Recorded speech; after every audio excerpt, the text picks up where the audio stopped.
What is up, everybody? Alright, so I figure if anyone in chat has got a decent Santa Karna, we'll use him against the Limbo fight and see what happens. And then maybe we do Vertra versus Uriel and the Bull again, because that wasn't exactly fair last time, but she almost won. But let's see, where else could we test Santa Karna? I guess there's the Edmond fight, that's another one. Maybe we do that one first because it's kind of quick, and then we do the Limbo one. I've got my own Karna, but his skill ranks aren't exactly anything to write home about. Aerie grailed him? Damn. Not sure Aerie is around this second though, but I'll see. I think this is the ult account. This is like Gilgamesh, Achilles, all that. Let's see if I think I've got the Edmond fight on this one.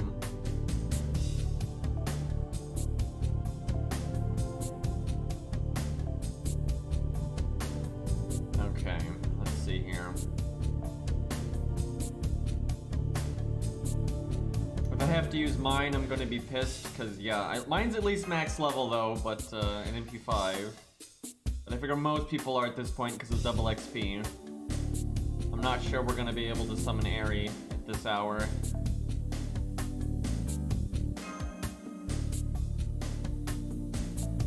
I was hoping we'd have a few more people with, you know, 10, 10, 10 Karna, but apparently that's not much of a thing right now.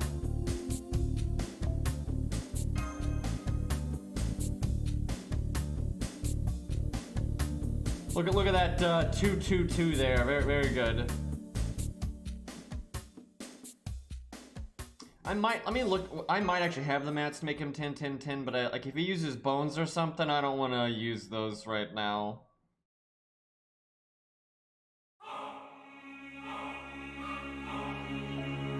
I mean, Santa Karna is really popular. I just think a lot of people don't need a single target saber.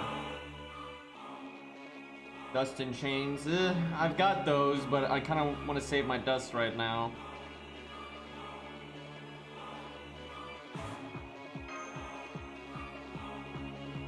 Man, this is no one in chat. Anybody gonna bail me out here? Because if not, we're gonna have to go to the main and maybe go to 666 or something. But I really don't want to test that because you're not testing anything at that point. There we go. We got somebody. Thank God. I was getting worried there. Yeah, a lot of my viewers play NA. Which is funny because I barely play NA, although I do play it occasionally. Alright, do you mind sending me your code? And there's mine. See if we can get some... Hey, Tadachi, thank you for the resub for 14 months. My God, man. We're getting old, boys! The event does give you bones and void dust. It's just a lot of people are in like they're so low on those, right?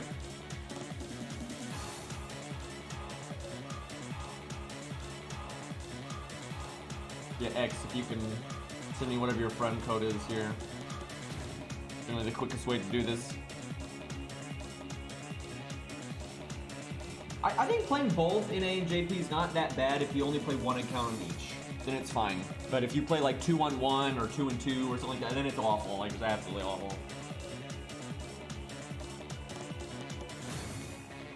Especially if like if you play like one of the regions more than the other, so it's like you don't have to, you know, do a million lotteries on both accounts, right? You just, you know, do like 10 or 20 on the one, and then that's that. Hope I put that code in right. I was kind of out of it there. Looking at too many things at once. Okay, let's see if that worked.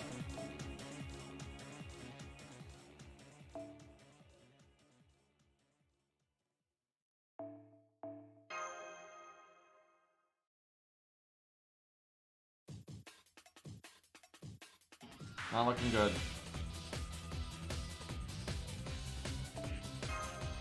Yeah, as I always say, I never open that many boxes because I play so many accounts. Like, each account will open like 10 to 20, but there's just so many accounts, none of them really go anywhere.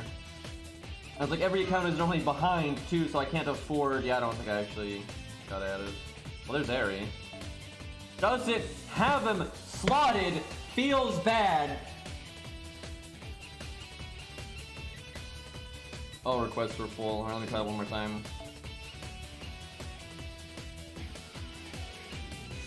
No, I don't think Garrett's here right now.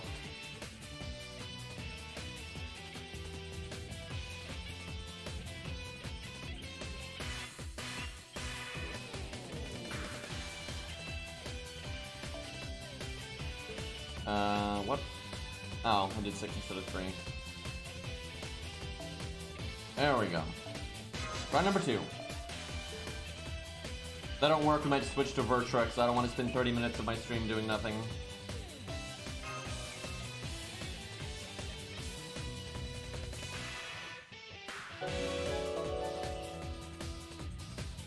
I said, is there something like that? That's a fucked up name. Thank you for the 5-month resub, though. That's how you say thank you for a sub, is you insult people's names. See, that's the meta here.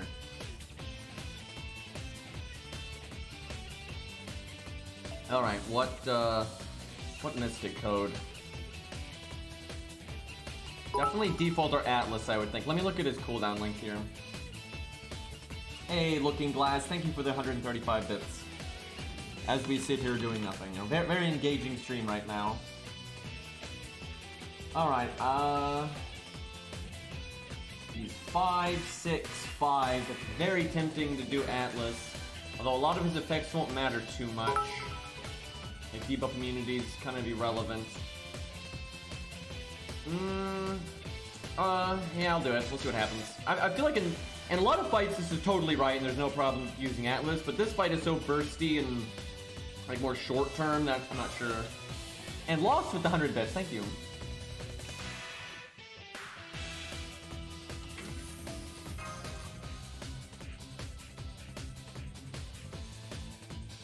Yeah, we're definitely a scam here.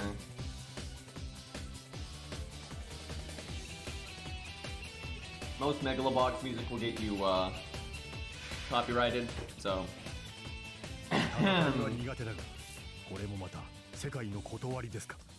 Good opening hand, and by that I mean it's a bad opening hand. Let's see, his second skill lasts what, 3 turns? It's 2 attacks. I think I'll wait 1 turn to do it, especially because the crit thing, we don't have like any stars, so we're not gonna have any stars next turn either. I wonder if I use his 3rd skill now. Probably not. Well, actually, if we get a good hand next turn, I should. And Zerk with the 200 bits. Everybody trying to make me feel bad now. Okay, I'm doing this, and we'll see if we get like his quick cards next turn.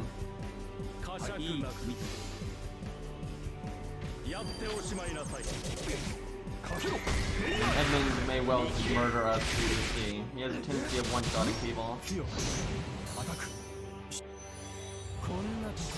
Come on, quick cards. Okay, now, for cooldown reasons, using my second skill now would be good, but the Star Absorb and crit damage would go to complete waste because we made no stars. I think we don't use it.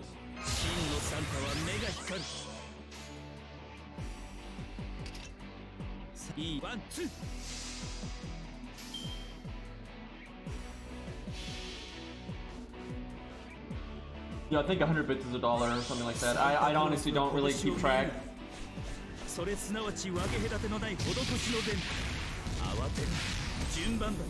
I just appreciate the support one way or the other, so matter. Okay, decent damage, all things considered.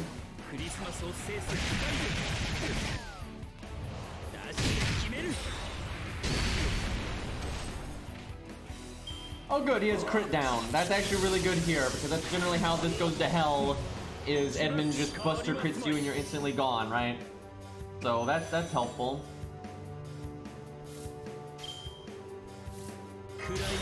Now we get our crits going.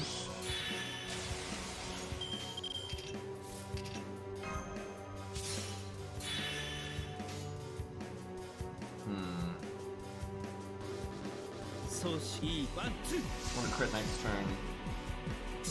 I mean, I want to NP next turn, excuse me.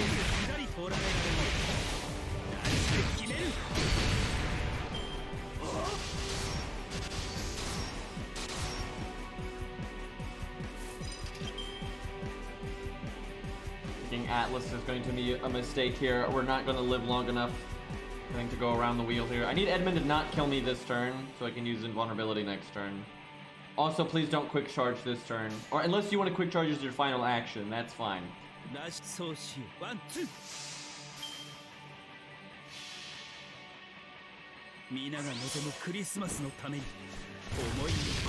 Karna would not. Like Rex said, his manners.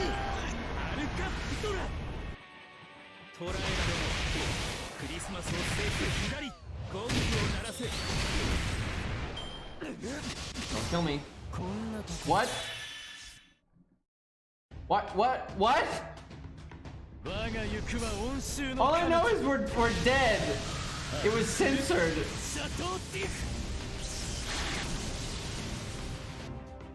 That wasn't even OBS, that was the game. Okay, well, let's try that one more time. That went kind of poorly, but if we didn't get quick charged on, we could have at least gotten another chunk of value there. Yeah, I couldn't see anything, but he definitely quick charged. Oh, there's Ace.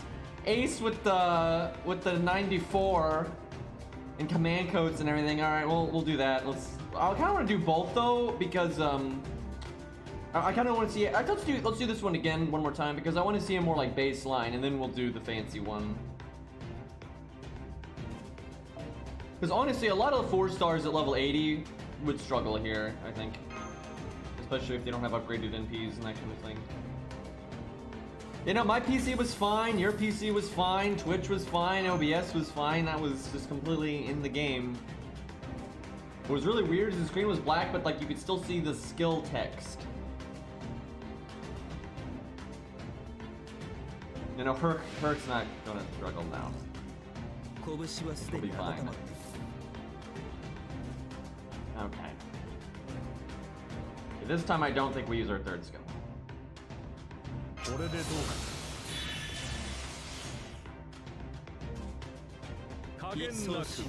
Might use my second skill next turn depending on what happens. Like if we get a quick card, it's probably worth it. Casting it early is not bad. It's just...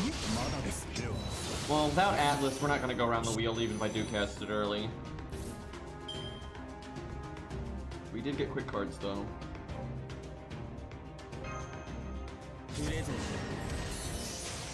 RNG, let's go. Oh boy, this is a lot of RNG. You know what? I'm gonna do the attack. We're just, you know, hope we get the quick up, the crit up, like just everything just magically work out here.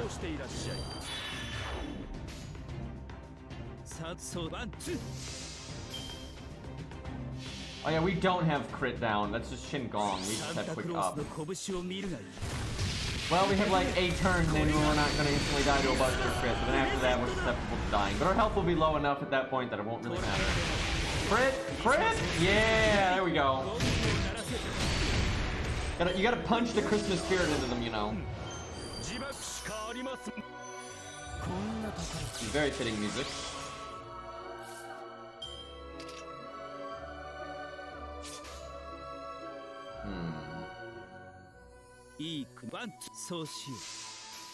Okay, this is looking good so far. Oh, hey, Ari.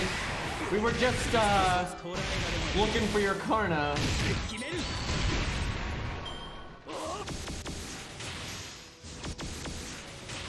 What's funny about that, Ari, is that goes for both things on screen.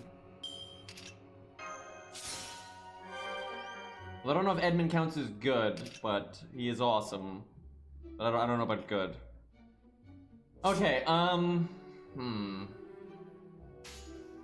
actually want him to quick charge this turn, that way he'll NP next turn. I don't want to do the guessing game. Doesn't have enough change. Aces is better. Yeah, I saw Aces just a second ago. We'll be using his in a minute. I gotta say though, he's doing pretty good for just being level 80 right now. No, no, no! Why is Edmond gotta be like that? We still had evade, right? Remember when I said I wish he would quick charge? Remember that? Okay. So, might be able to win, but it'd be very luck-based at level 80. Let's see if Big 94 helps any, and then we'll go fight Limbo. And then we'll do Vertra again.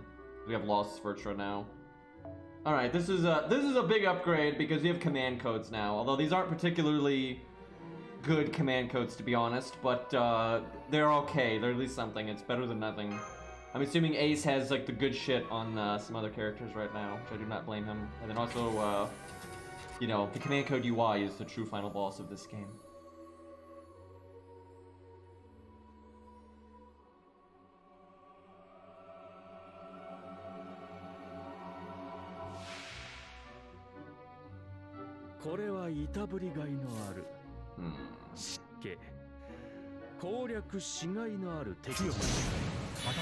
Ooh, I want a third skill.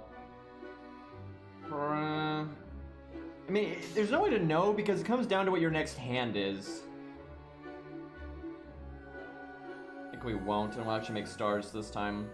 If I wanted to NP next turn, like if I think, oh, maybe I'll get a lot of Karna cards, you do art plus your quick. But I'm like, eh, might not happen. But yeah, that would have been enough. NPing on this turn actually would have been alright, but I wasn't brave enough. 1, 2 1, 2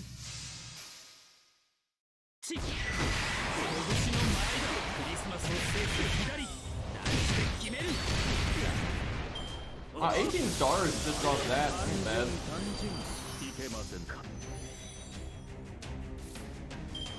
I don't mind the final note on JP actually, it's pretty easy for me, but although I also have a million Lancers and things like that, so it's not a big deal. Guys, I think, you know, I might have a couple of Lancers, and maybe a few of them are Grailed. Yeah, every time that, like, final nodes or Archer nodes, I'm just like, yes! It's good times for me. Alright, let's see if we get lucky here.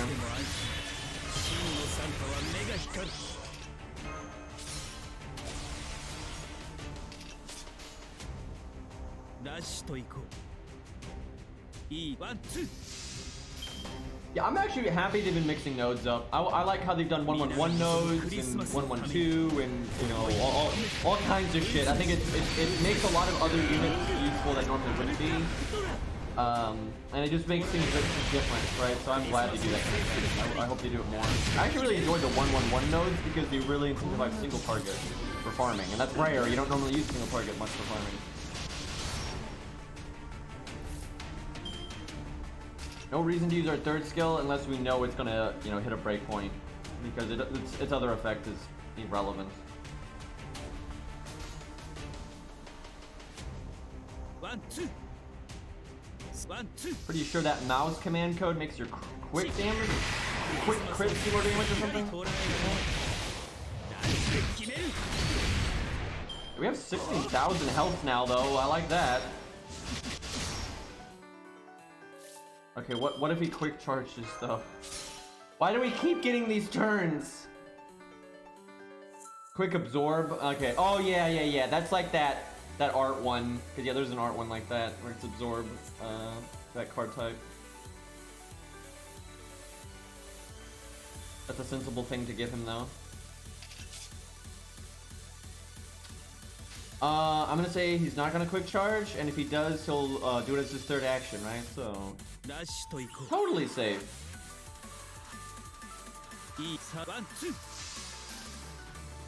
Crit. Damn it.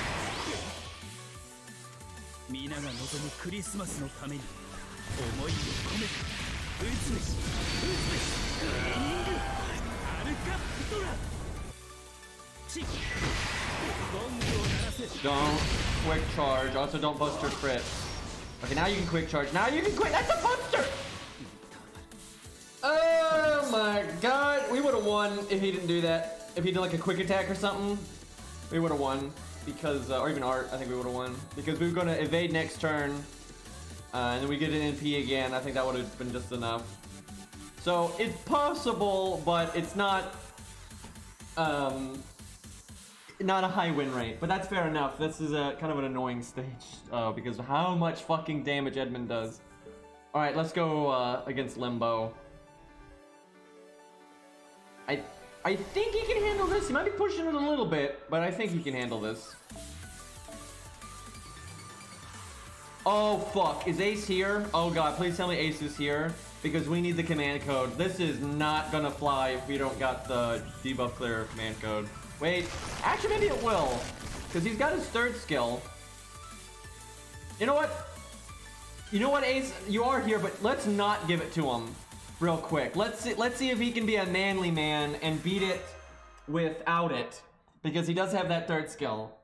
So this might be a bad idea, but why not? Let's see if he can you know, really show off here. Arjuna's different. Arjuna's different. Arjuna really doesn't need it. There was like no downtime on that one.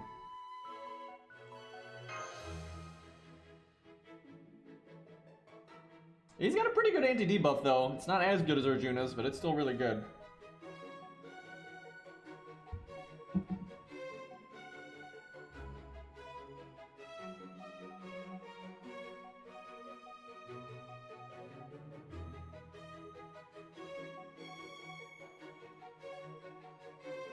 Dude, you'd think that this intro is like looking a lot lamer because we have the music off, but it doesn't really change. This intro does not have sound effects, like when the music goes on, and there's no announcer. Like that intro is not good, man. I do not care for those. It's basically them being like, guys, remember Shimosa had those awesome intros that everyone liked? Let's try to do that again, except don't actually put in any of the effort to make it good again.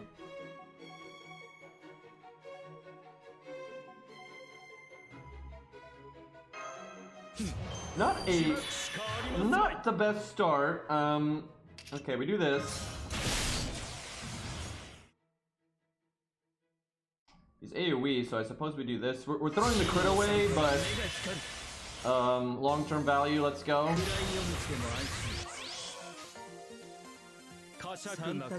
Boy, I don't know if I'm making good decisions right now.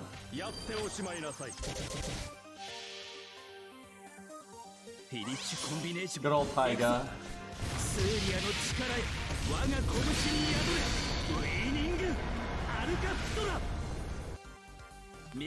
really do love that entry, you know. Okay, rough start.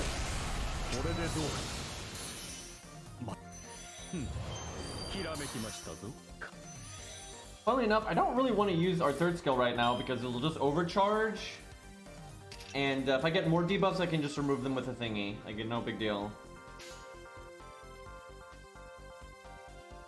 Although he set, like, the most annoying cards on fire ever. So that's a thing. 1, 2、いい、そうしよう。クリスマスを制す左捉えられない。 Nice crit there, champ.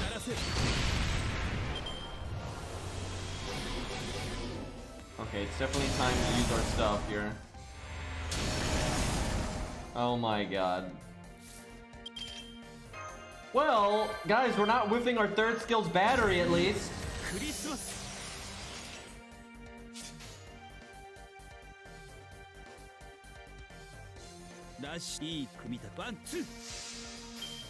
just had to leave the burn on the quick card. Santa Clausの拳を見るがいい。 Wow, that looks interesting. Just punch the whole tree. Actually, what it looks like is it's like he's punching it so hard, like the top half of the tree is getting like disconnected from the rest of the tree, but then it just reconnects immediately. Video games. Imagine having our crit skills right now when we have 98 crit stars. Wouldn't that be swell? I'm hating that I keep using the one burn that remained. We're just using over and over again, but wait. I am playing this so wrong. Our crits do less damage than normals, so I should be trying I should be trying not to crit. Excuse me, I kind of forgot about that. Although I gotta say, he's a difficult servant to not crit on. Santa Clausの出番というわけか。いい組み立て。Did he nerf crit so hard that they do less damage than a non-crit? Now that's only for the first health bar. Once you break the first health bar, it doesn't do that anymore. But he continues to make NPs do way less damage in the second health bar. Why only doing 25,000?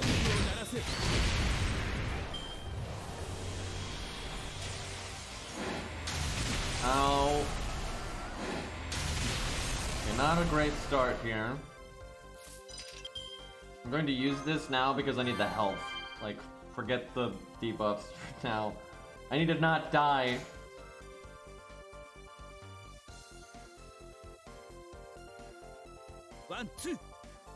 Okay, no quick cards because critting bad. As he crits a bunch.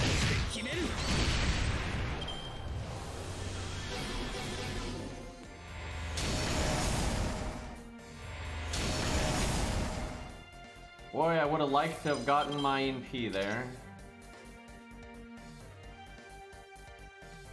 Now, if I bonk him with the first skill, we don't have our NP, but it means we'll be able to break this turn most likely. I think that's worth it, honestly.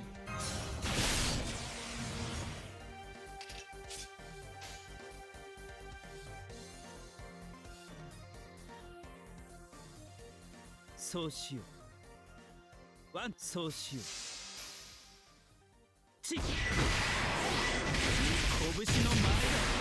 Okay, now it's okay to crit.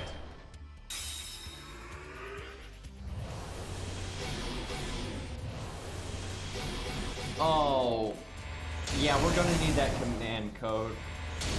I kind of forgot about that. We're not technically dead yet, but we're probably dead. I mean, we might still be able to win if, when you break that health bar, you have your third skill up. It wouldn't even be that bad. Don't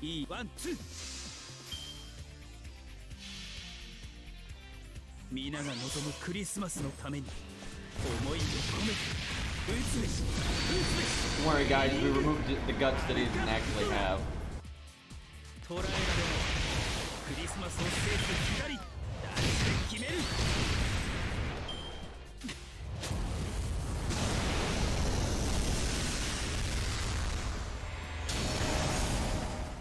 I like how now that I've got my debuff immunity for 3 turns, he's not casting any debuffs. God, one of those was the dot. That's so unfortunate. Oh, I hate this turn. Oh, I fucking hate this turn. We have Buster up and Crit up, and we're not allowed to use our Buster cards. Fantastic.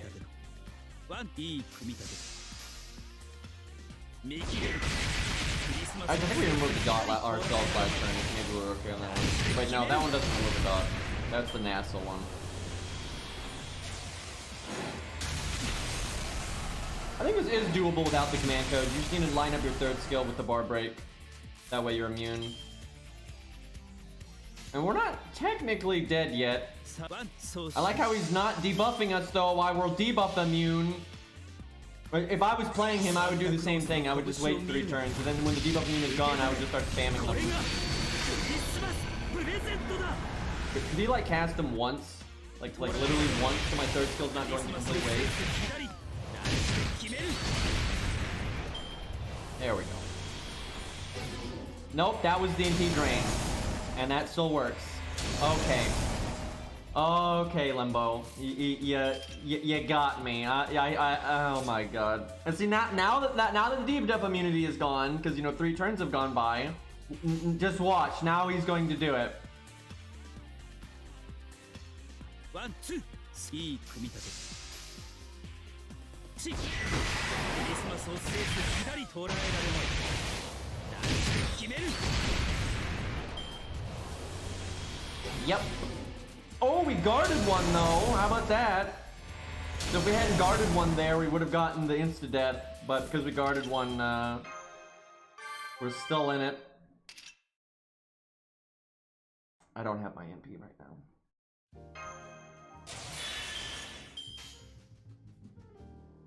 Could you, do you realize how many times I've burned myself? Like, I have lost, throughout this fight, I have lost so much health because I've just kept burning myself. I'm actually thinking maybe I think we, no, I should do it.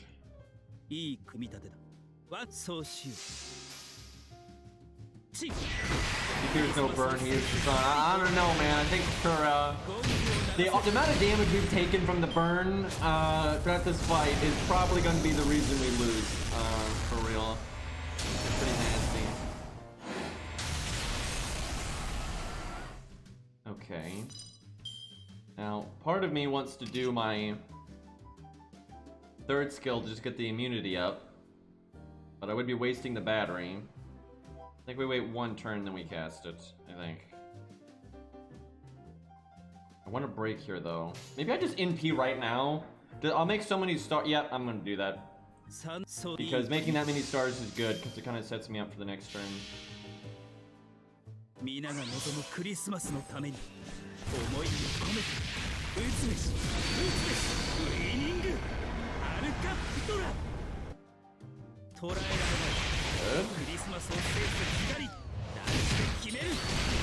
Alright. Just for once, don't debuff the hell out of me, and then after this turn, then you can spam it. Okay, or you can spam it now, that's fine. And then, you know, double crit. That's great.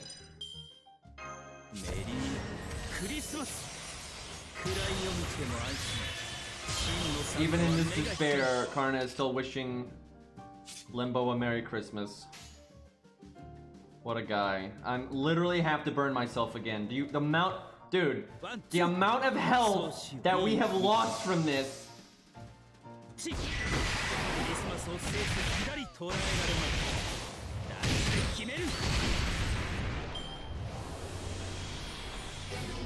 He did.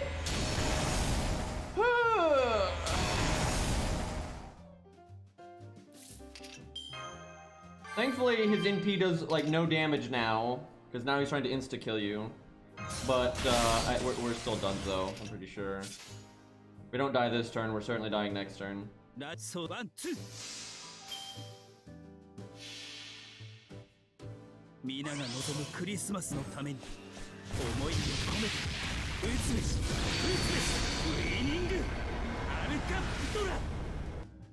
We're doing so good, but we're just so low in health now that...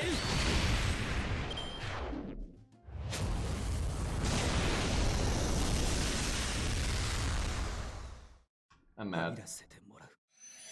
So I really do think he can win without the debuff clear command code, which is very impressive because very few units can win without the debuff clear command code. But it didn't quite work out there. Let me try one more time without it. But yeah, then we'll do it with. He'll clearly win if he has it. Like oh my god, the amount of damage we took. That was just bullshit though. Like none of the timings ever worked out with our third skill ever. And then like the second we would lose it, he would spam it. And then it kept putting the burn on like the worst cards ever. Okay, we have it. Let's see if we can get Ace to switch it. I really do want to try to win without it, because I think he can do it. I want to be brave here. Hold on, let me get water. Oh, wait a second.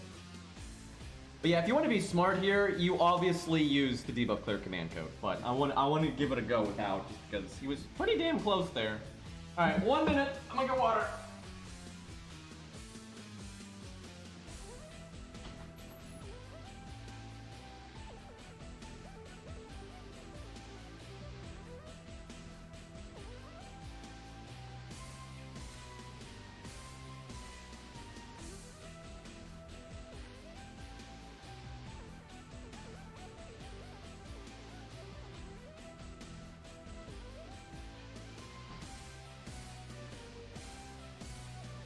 So chat, this probably won't surprise you, but when I did this boss with Ku, I didn't even know what all the gimmicks were, and I didn't have the debuff clear command code, and he won anyway. Because, you know, disengage 5-turn cooldown is kind of good.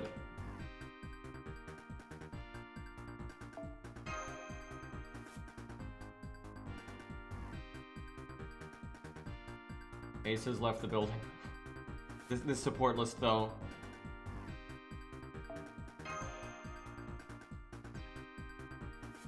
There we go. Alright. Going in without that command code. Let's do this.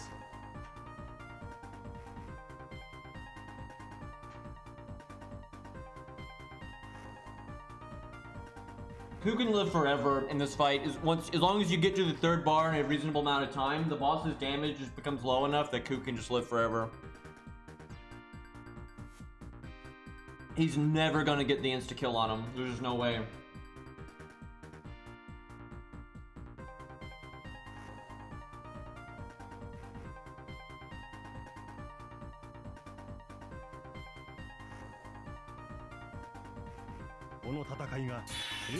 I actually kind of like this music for Karna.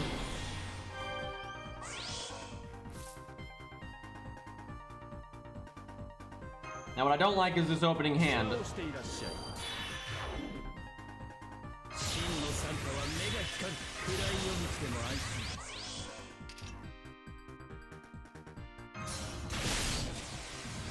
Maybe I should not have used the second skill.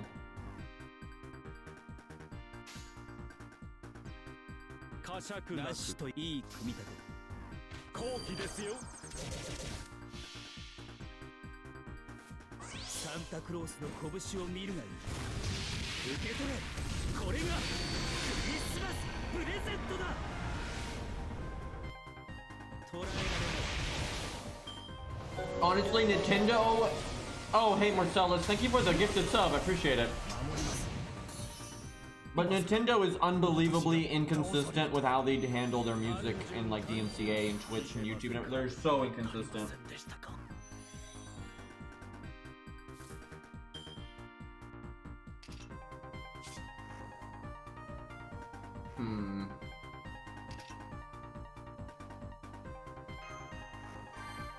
I'm whipping a huge heal there, but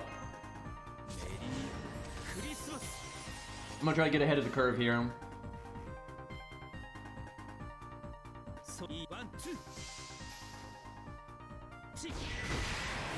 Dude, I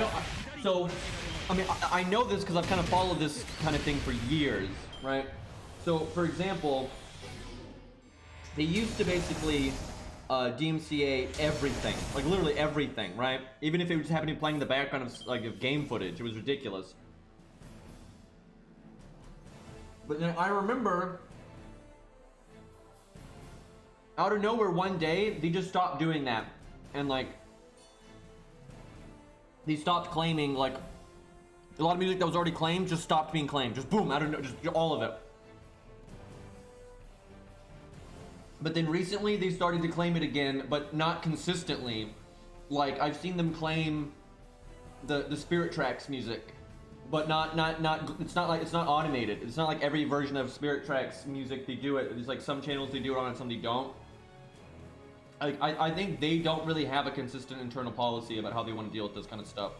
And it's really dumb. Like it's really dumb. This is actually something that, from what I've seen, like Namco Bandai is actually a lot better with. They have a pretty consistent stance on this kind of stuff, and like they're okay with streamers and stuff. And using the soundtracks from their game, and it just, you know, it makes sense to do that because you want exposure.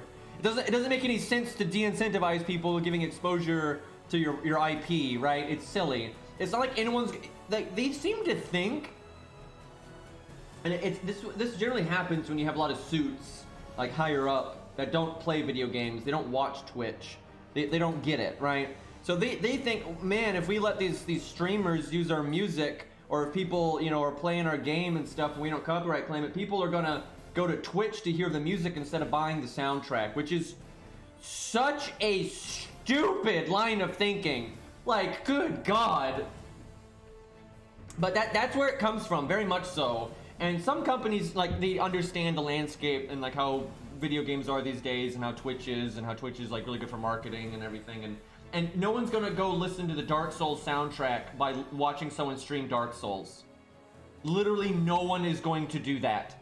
That's not a thing, right? Like, it's just silly. But yeah, Nintendo is very inconsistent and all over the place with these kinds of things.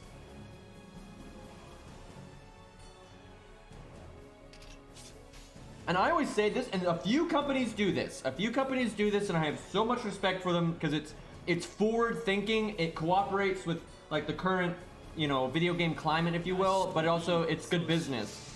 A lot of companies, well, not a lot, but a few companies now, what they just do is they just play ball and they just post the shit themselves. They literally will go on YouTube and post their own soundtrack on YouTube, right? And that way, they, you know, people have an official source to go to, and they get the ad revenue from it, right? Like there you go, right? And they don't bother, you know, DMCing, you know, people that, you know, stream it or whatever, because again, it's not going to take away from you, right? It's the other way around. If let's say on my stream, let's say you hear, you know, X video game soundtrack, you know, yeah, you might, oh wow, that song's really good, but you're also having to listen to my dumbass, you know, rant and rave over it. So it's, if you want to actually sit down and listen to the song, you don't want it on my stream at all. Because I don't know if you're going blah, blah, blah, blah, blah, right? But what might happen is you get exposed to a song that you had not heard before, and then you're like, hey, what's that song? And then you go look it up, and then, you know, you get their official, you know, version of it, and they get the ad revenue from it. And hell, maybe you get interested in it and you buy the game, and now they're really making money, right? And that's why a lot of, like, you know, companies get that, and they don't, you know, act like fucking morons with these things. But, you know, Nintendo is really, it's really obvious their executives, their higher ups are very out of touch with, like, the modern gaming community, and, you know, how things actually work, where people actually go when they want to listen to music, where they, you know, why they're on Twitch, you know, where a lot of marketing comes. Nintendo is really bad at these kinds of things. Some of the developers understand these things, but they're normally not the ones making these kinds of decisions. So yeah, I've bought me several games because I ran into a soundtrack. That's happened many times for me. It really just makes no sense. Like, yep, let's let less people hear our music and get exposed to our game. Yep, this makes sense. And like, I really think the smart thing to do is posting it officially yourself, and then you make, because you're double dipping then. Now you get ad revenue from that, and it's like free marketing for your game, and people appreciate it, right? It's like it's such a win-win.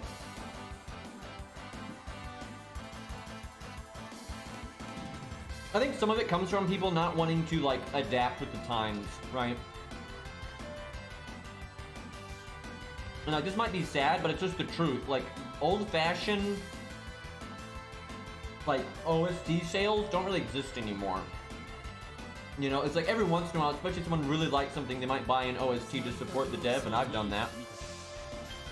But you're not going to be able to monetize the soundtrack of a game or a movie like you used to. Like, you really just can't. You have to do things and put it on Spotify, on YouTube yourself, and make ad revenue from it. Use it as a gateway drug into, like, other things, right? That's like the modern way to really take advantage of these things. And ultimately, I actually think it works better for everyone, because people can sample things for free, and it overall gets a lot more eyes on your stuff, right? So really, I don't think, like, the modern landscape is bad for companies. It's actually quite the opposite. I just think a lot of companies don't know how to work with it.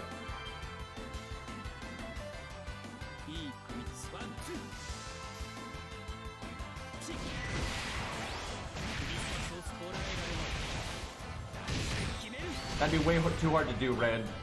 The bot's not quite that sophisticated. Also, the odds of you, like, only a handful of people in chat actually use, you know, Arash and those kinds of things, right? So the odds of you getting them are so low. Although that makes it funny. Although I'm not gonna lie, if I had a way to do that, I probably wouldn't use Ibaraki, just because I think there's other servants that encapsulate the whole NPC thing better. Okay, what are we doing here?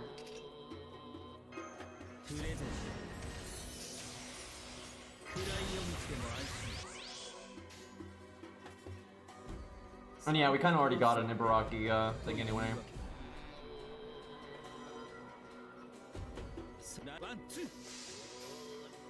I want to see if I can break this turn to get lucky. No, wait, why am I keep forgetting crits do less God. First health bar, crit bad. Normal damage good. A new 4-star saber, he can probably solo it if he has the clear command code and he's properly upgraded. If he's like level 80 in P1, I don't think so. I'm gonna look at his toolkit real quick. I may be forgetting something like a niche that would be helpful to him. I think the boss is demonic at least, so that's something. Let's see. Tuna boy here. Alright, he has absolutely no anti-debuff. That's bad. Honestly, he might be able to do it at NP1 because of the demonic thing. But the main thing would be if he did not have the clear command code, the debuff clear, then I don't think he could do it. I think he would die too soon. I would really add, like, that really adds up when you don't have it. But that's most, honestly, I think the win rate of people when they don't have the debuff clear command code is pretty low. There's not that many people that can do it. So that's not really much of a slide. But yeah, I think he could probably do it. His niche pops up, so.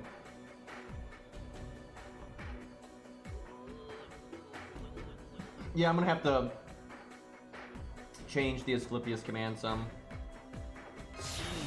Probably make it shorter, and also I'm probably gonna make the cooldown longer than Sanson's cooldown by a good bit.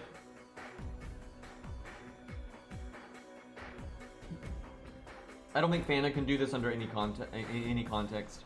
You can be level 100, 2k foe, best command codes ever. He's not soloing this. Like, sorry, champ, it's not in the cards, man. Because one, he's the wrong class. That's a big hit. He's the wrong class. And then he's just terrible. Like, he's not good.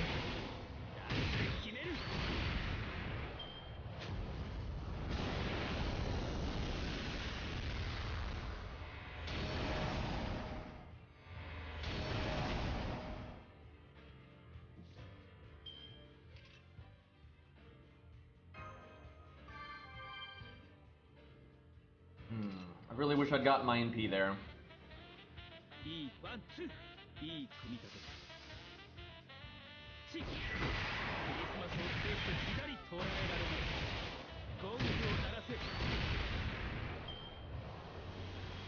Actually, even with Necromancy, I'm pretty sure it would take because of the insta-death, which you would not be able to stop at all, and the amount of times you would have Guts having to go off, I'm pretty sure you would get to the point where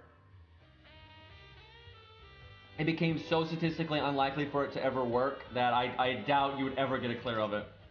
I don't know, maybe someone's just so crazy they'd be doing it for years and years until they got it, but it's insane the amount of procs you would need.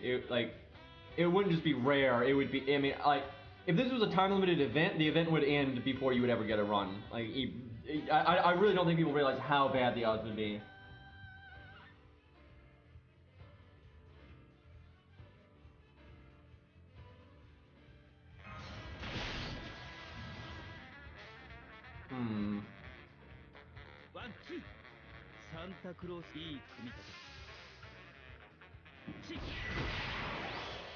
The thing is, the Phantom guy, he doesn't have solo, so it won't be that bad. The hard part is just timing it so the front row doesn't completely carry, because you gotta have Phantom come in and get the kill, right? But on a team, it won't be that bad. I don't think this will be hard to do with a Phantom team at all. Just put him Phantom in the back, put a really confident team in the front, have a way to get someone killed, and there you go.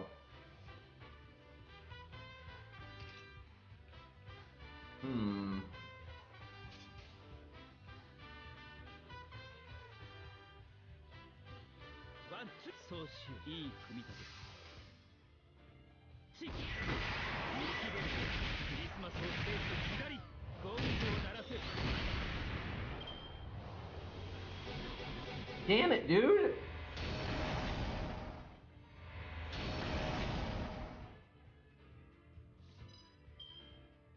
I almost want to wait a turn because I can. No, wait, no, I can't remove the dot. I keep thinking we have the NASA one, but we don't.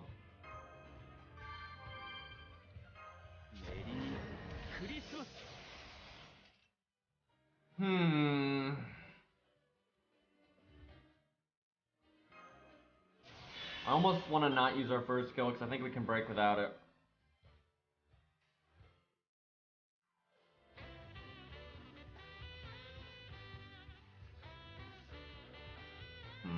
Yeah, it's probably better. サンタクロースのいいワンツー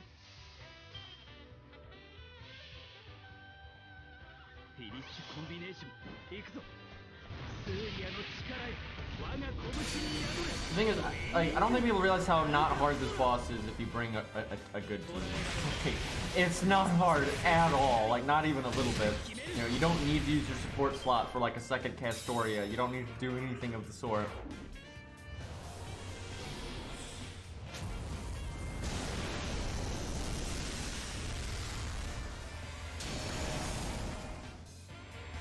Like, there's all manner of like just standard 3 units you can put in the front that will get you to the end of this fight without really any fuss at all.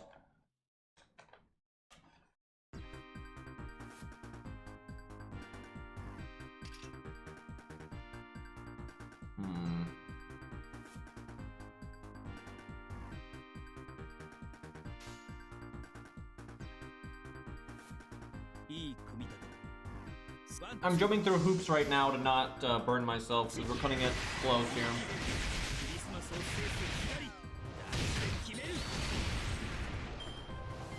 No, Rex. See, the other one was a remix. This is the original.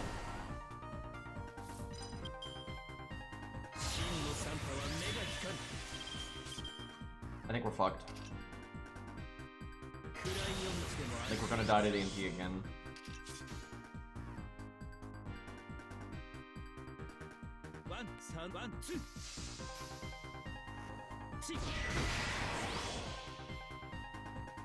I thought about also adding Act 1 and Act 2 of this song because they're different, but they are very similar. But I ended up deciding against that. It was like, okay, that might be a little too much Ice Cap Zone.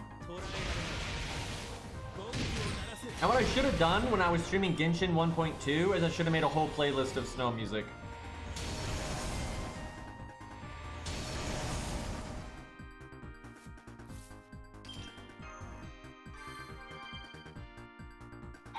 Yep, we're dead.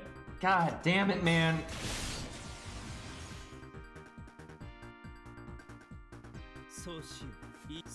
Honestly though, I think we could do it without the command code if we had other like better command codes, like, you know, the heal one and stuff like that. But we should probably just give them the anti-debuff. Would you like to debuff, sir? Nope. Nope. Debuff. No.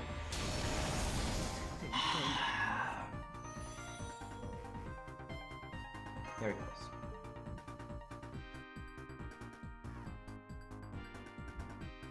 He can definitely do it without the debuff clear command code though, but you would need good command codes or to get a little lucky. I made some mistakes throughout that run still.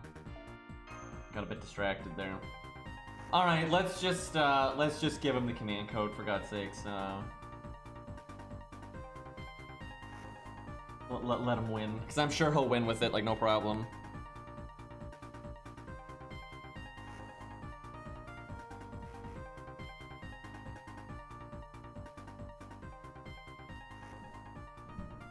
Alright, here we go.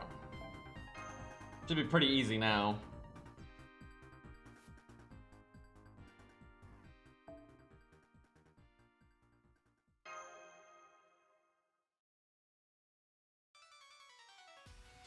I mean, if someone's got a tuna can, I wouldn't mind trying them.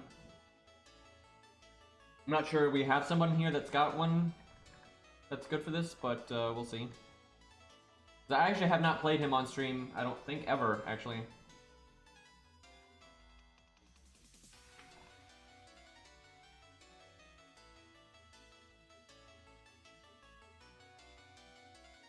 Yeah, there's not much reason to use shooting here. The thing is, her gimmicks, though, she gets, like, stage-specific gimmicks that do make up for her not having an MP. But there's still better options, because she's not a night class or anything.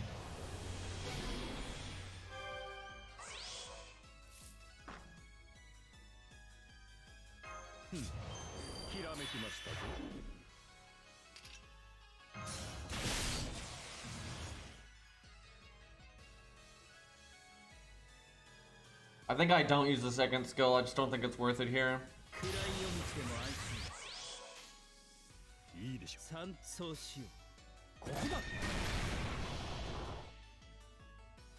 Oh, is Limbo not a demon in this fight? That'll make it pretty hard for Tuna Can then.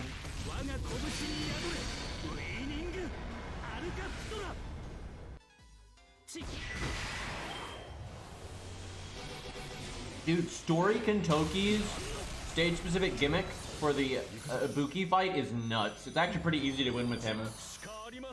If you have a way to give him any kind of pierce invulnerability, he can turn one, break the first health bar. And not only that, but it gives your entire team guts. So, yeah, it's kind of good.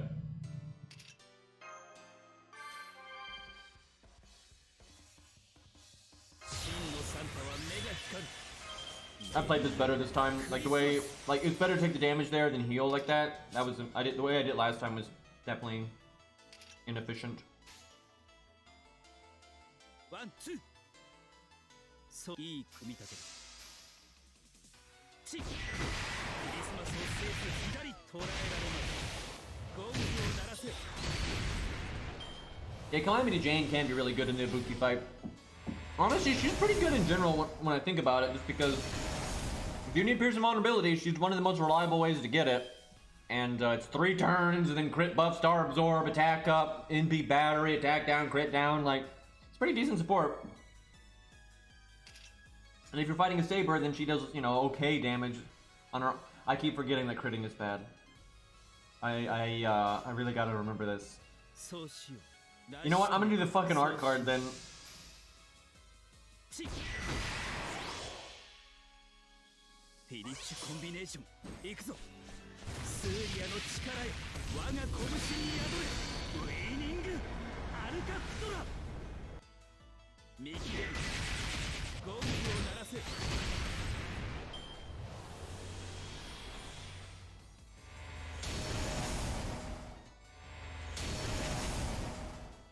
Okay. I think Lost wanted to test out Luvia. We'll do that next. And then Vertra, for God's sakes, though. We really do need to give her a go on some things. Okay, well, I pretty much have to crit on this turn, so... I guess I don't want to use my quick cards then. I don't want to make stars for, like, the next one. As weird as that is.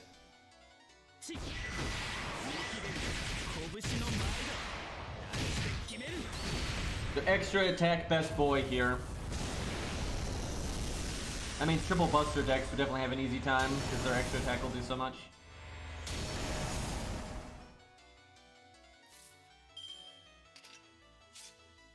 Really? I think we haven't even used the cleanse this whole time. I think I just played bad. Honestly, I think I really just played bad. Like... Basically, it's good. Like, I kept using his evade on turn 1, but no way that's right. It's fine to take the damage on turn 1, and then immediately use the heal, because then the heal's not going to waste. And then you get rid of the debuffs, right? And then right after that, then you cast your debuff immunity. Alright, by the time your debuff immunity is gone, you're going to have the debuff cleanse again. Right? Like, yeah, you are going to fall behind at some point. You definitely are. But I think I was really just playing bad. One, two.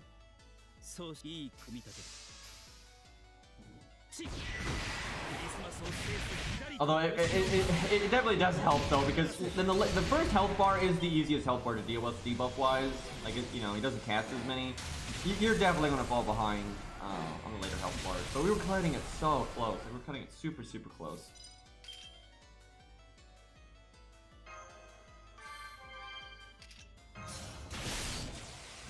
Let's see if we can break here.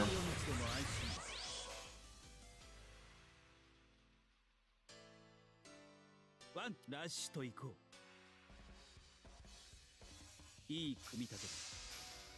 should do it. Yeah, because we're not losing because of the debuffs, we're losing because we're running out of health. So like maximizing the heal from the Mystic code is really important, and then if you have a heal from a command code, that's probably better.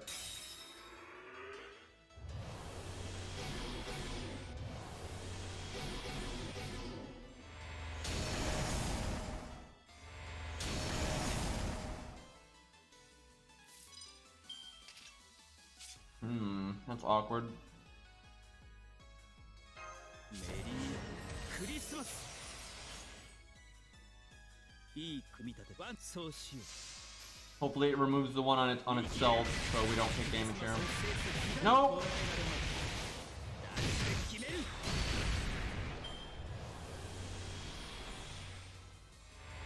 Okay, there's a nice no effect for once.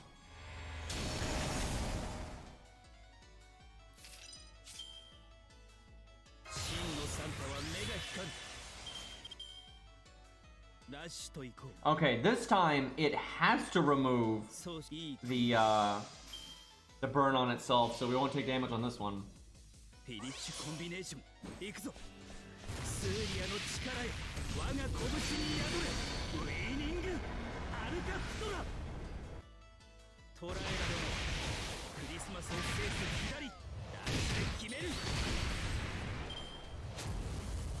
Now we're in good shape. It's okay to crit now, so we can kind of just go ham. Although I don't have any of my crit buff, so that feels bad.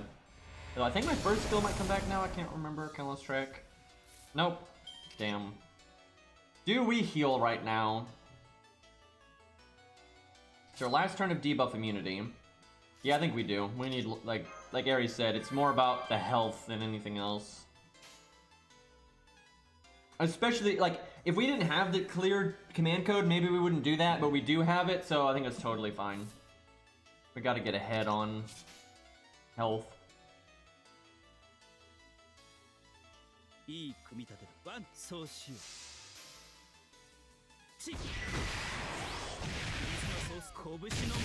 Okay, pretty decent damage for not having these buffs. That's just pure vanilla there. And crits. Much oof.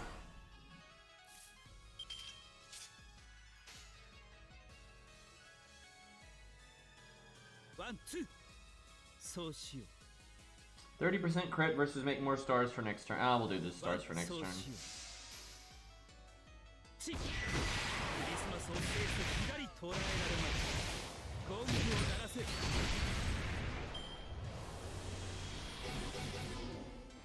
So Nasu just did an interview, and he basically said that he's been working on FGO too long, and he needs to work on something else. And I'm like, yeah, I could have told you that a while ago. Thing is, dude, I see so many signs of this, and I'm curious what Aries' take on this is.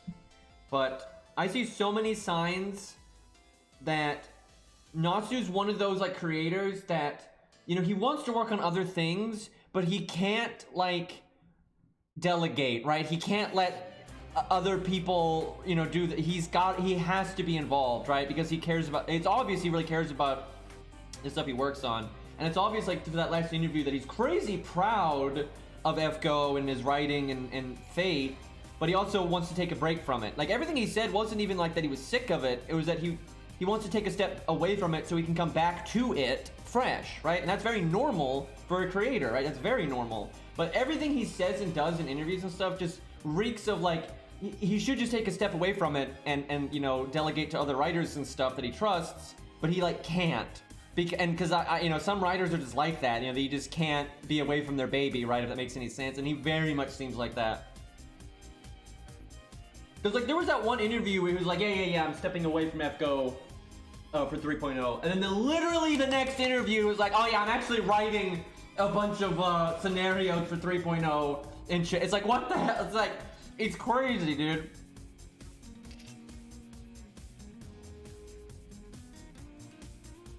Okay, we can do a lot of damage here. This should be a good turn.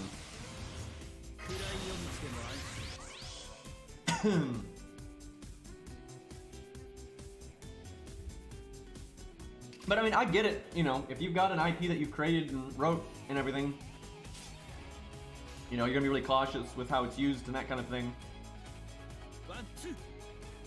How much do I want the debuff clear? I want it. No, I should do it because if I don't clear it and he doesn't debuff me, it's fine. But if I don't clear it and he does debuff me, it's not fine. So I should do the quick chain. I kind of wanted to do the Buster with the NP up and then NP quick, but this is better, I think. Yeah, Sakurai is the same thing. It's all, yeah, that is so obvious with Sakurai from like with Smash that he, on the one hand, he truly loves Smash and he really is proud of, you know, what he's worked on and the stuff that he's done. But on the other side, you know, he wants to do other things, and he almost feels like, you know, really burnt out, and like he has to, you know, keep up with it. Like I'd imagine if it wasn't for the sales and his higher ups and stuff, he'd probably want to like revisit Smash every once in a while, right?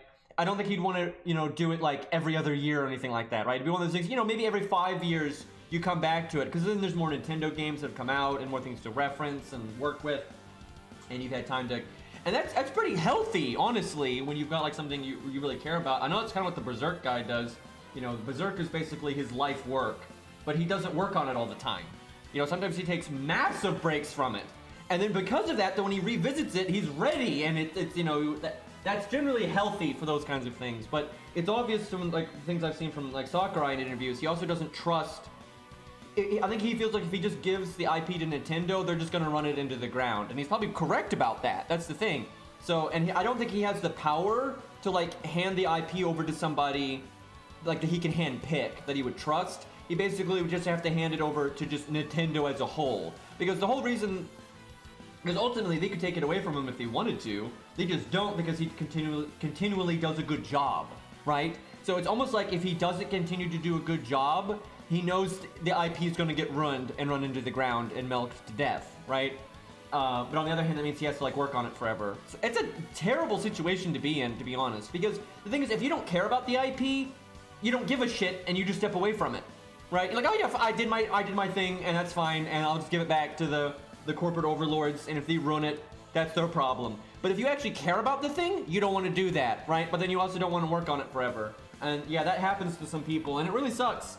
Now, Nasu is not in the same position as Sakurai, though. He's just not. Because Type Moon is still a small company, and Nasu still has like total say over a lot of that stuff. And their contract with like Aniplex and stuff, they still maintain all of the rights and everything. So with Nasu, I think it really is, he just can't tear himself away from it, right? Because Nasu is in a position where if he does want to hand the reins over to somebody that he trusts, like another writer that he trusts and stuff, he can. So he's kind of lucky like that. But yeah, Sakurai, from what I can tell, is not in that situation, so it really sucks for him. Okay, definitely time to do the debuff immunity. This is unfortunately a terrible turn to use the invulnerability, because we already have 54 stars. Hey, True, what's up? Thank you for the resub. And life's going pretty good. I mean, I'm still battling, you know, sleep apnea thing. It's kind of never ending, but I'm hanging in there.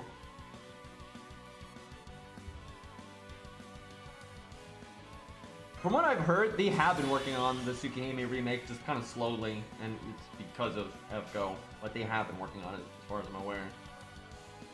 Okay, I don't want to do the Buster card because I don't want to burn myself, because, you know, as you can see, we're pushing it on health right now.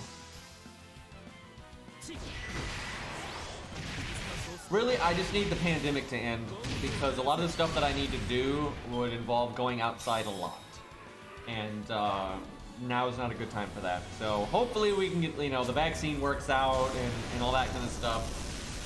Because yeah, I'm tired of the health problems I've been having, but you know, we'll see. Sometimes you don't get a say in these things, right? Sometimes you get stuck with health situations that you just have to deal with. But I'm hopeful that I'll be able to get through this and get past it, but we shall see.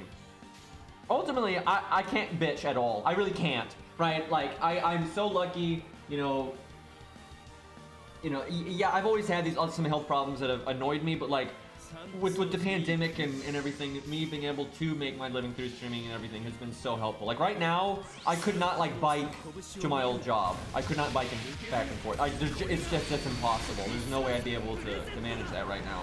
And so the fact that like I'm able to make my living and not have to do that right now is huge help. So I'm just very, very lucky.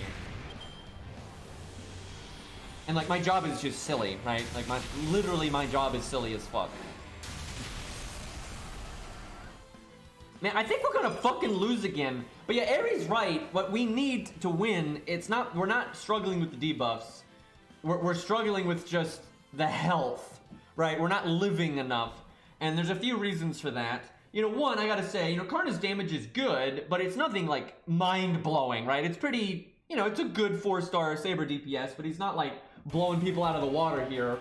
And then his survivability is actually subpar, right? Now, in a team setting, you're not gonna really notice, but in a solo, his survivability is subpar. And so that's kind of why that's what's catching up with us. We're not out of this yet, though. The main problem is I have to evade right now, or I overwhelmingly die this turn. But then I'm probably gonna die to the NP turn, even if I heal. But yeah, so I think what we need to win is the heal command code, or the heal boost, or both. I'm kind of surprised, though. I didn't think he would struggle this much. Is ultimately, you know, his damage ratio compares just fine to a lot of other units, but his survivability to damage ratio doesn't. I think that's ultimately what's getting him here. And this is a harder stage to solo. We've obviously soloed it with a lot of people, but we've also been using a lot of exceptional units. Like, very much so. Well, we need to do as much possible, as humanly possible, in the small amount of time that we have left. So, not give up just yet. Yeah, I know, the critting was not great on this one. But we have died to the damage output many times, so it's kind of obvious that we're struggling in that department. I'm not saying it's impossible, it certainly isn't, but it's kind of obvious that the damage to survivability is a bit off for him. Damn it, we're at 95%. I think he drained us. Oh my god, that sucks. Getting one last MP here would have been nice. But yeah, I think if we had the heal command code, throughout this fight we would have healed, you know, 3 or 4 times, and that would be enough to weather this turn, and I think then we could stabilize and win. I think we'll switch to Virtua real quick, though, just because I think everyone can see he can do this, but it is obvious he's pushing it than some of the other units that we have tested. And then we'll try to do Tunican for team fights. Because Karna is struggling here, I actually am curious how a comparable Tuna Boy will do. He didn't even have his crit up, and he just crit us in the face there. Yeah, we're so close. We're so close. With that last health bar, you get through a lot quicker. Okay, well, let's do Virtua versus the Bull and Uriel again, because we tried that before when we were like NP1, 999, that kind of thing. But now I think we've got 10, 10, 10, NP2. So let's see. And she was so close. Like, I think she could have still done it. It was just kind of RNG. But I'd be very satisfied if she could now do it without RNG. So we'll see what this looks like. We haven't done better Rama, if you will, yet, but we'll be using him soon.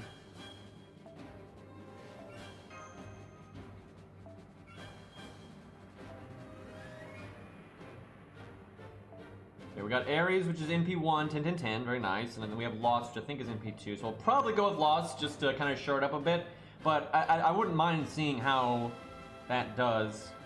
Also, Lost might actually be dead, because, you know, the support system in this game is, you know, the best. I set her up for Limbo. Well, we can probably do both. Like, honestly, she shouldn't rely too much on command codes in this fight because the health bars aren't too big, so I wouldn't think it'd be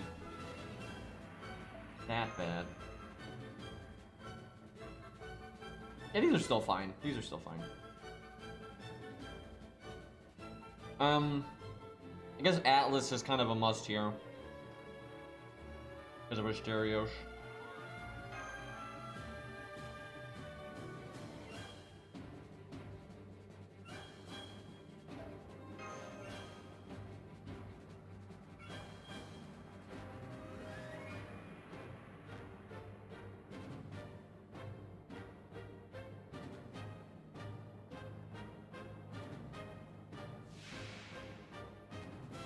See you, Ari. Thanks for hanging out.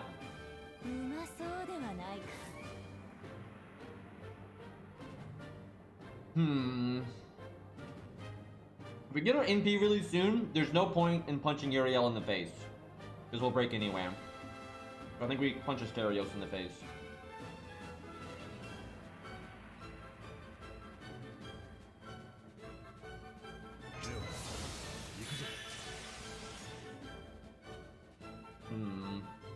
Oh yeah, Uriel has Divinity. I might not even need to use normal cards on her when I NP then.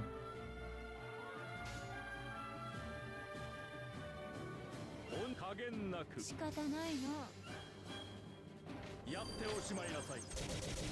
このように攻めるのです。 Well, you know, diseases spreading across the world is generally a recipe for a bad year. マスター。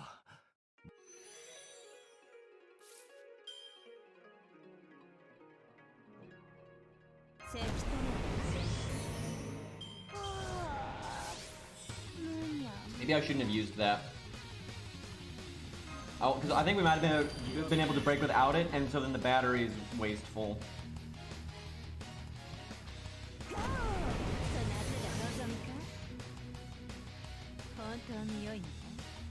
Damn, we didn't get our other art card either. We got every card but it.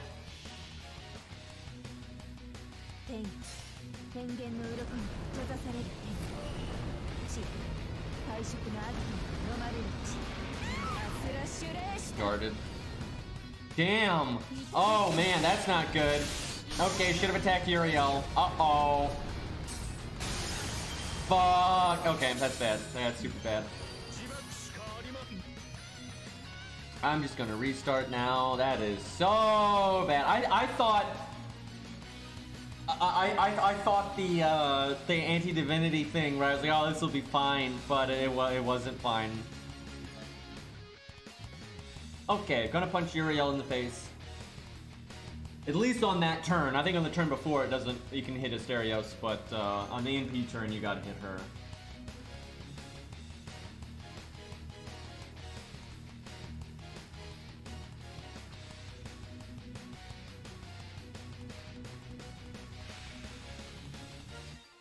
That is true. It's an unupgraded NP and NP2, but still, with the anti-divinity thing, it's like, I thought you had that.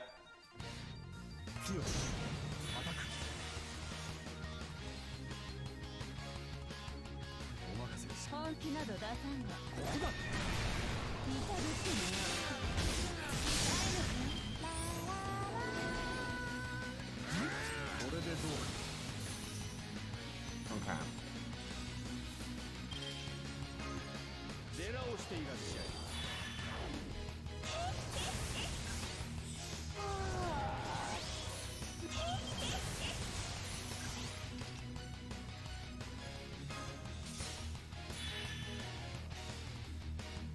Still don't have our art card, but I swear we're gonna break this time.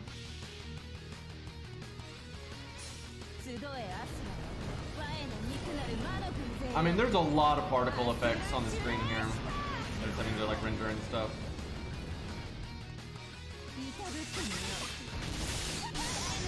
Come on, come on. Woo, okay. Sadly, the Asterios thing didn't go so well. I want to call such bullshit though on this. This is such. I talked about this last time, but this is such. Fuck you, Uriel. This is such a unique boss fight mechanically, and something horseshit is going on underneath the hood. Like, something really horseshit is going on underneath the hood in this fight. So, a lot of the times, skill seal and NP seal and stuff like that won't work on, like, boss gimmicks that are from, like, health bars that are not one of their 3 actions per turn, right? So, enemies get 3 actions per turn, and that's that. And if they're skill sealed, they're typical, you know, turn, you know, stuff, they can't cast a skill.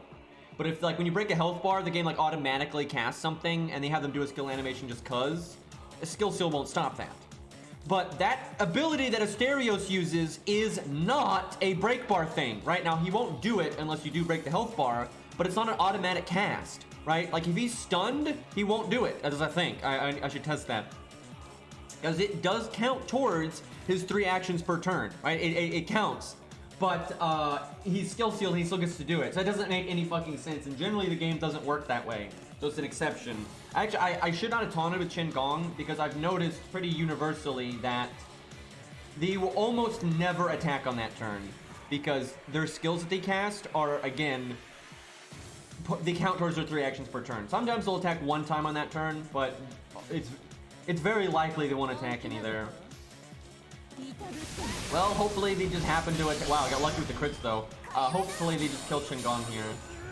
Okay, not looking good. Come on, no. God damn it. Please give me my art cards. Okay, no. What's an optimal hand even? Yeah, I need to kill her right here. We still have our anti-divinity and our art, but she has a defense up now, and we don't have our NP up anymore.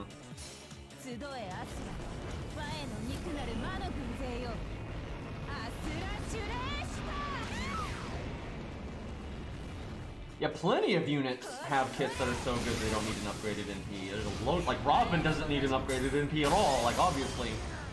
The problem is you have some units out there that will have kits that are completely comparable to somebody else, and that somebody else has an upgraded NP, and then they don't. So okay, this game though. If Chingon was dead, I would have just done invulnerability there, right? But I didn't know, you know, if I was gonna get hit or not, so it wasn't really worth it. All right, can I just kill her here, please? Got that anti-divinity command code going on. Oh god. How big of a defense buff is that? What the hell? Oh, I guess we have attack down too. So I guess attack down and defense up. She fucking NP drained me. She fucking NP drained. Okay, I got my battery back. Fuck you. I'm just gonna. God. I was gonna say, at least I could kill her, you know, now with the NP and I don't have to target her, so I wouldn't really have wasted anything, but no. We are so lucky that Guts hasn't gone off yet, though. I think we're gonna win because of that, because it'll go off on the turn that it's on its last leg, right? So that's like optimal as fuck, but it was pure RNG. I'm doing the art card first, even though that murders our looping, just so I get rid of the attack then. I think it's worth it.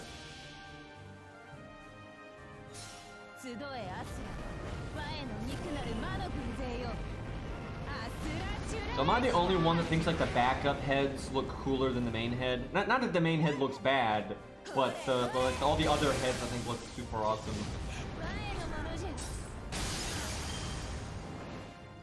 Debuff hell right here. Okay, Asterio starts getting 2 actions per turn instead of 1 now, and he hit so freaking hard. We are so lucky with Guts, though. We lucked the hell out with our Guts. That's the main reason we're recovering from all the, like, Qingong not dying and blah blah blah blah.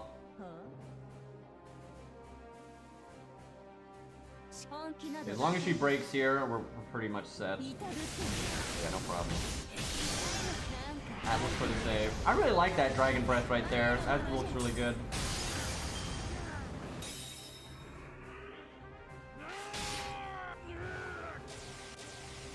Okay, he's got a big juicy defense buff now.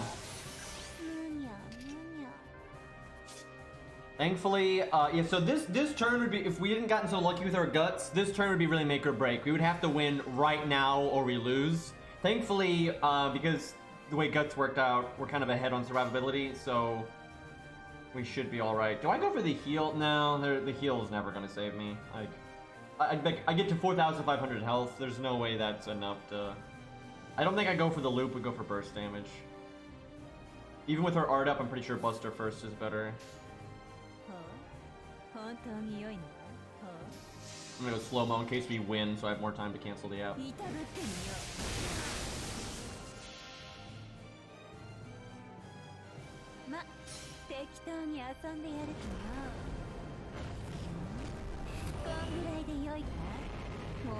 I'm guessing she's just like a multi-headed thing.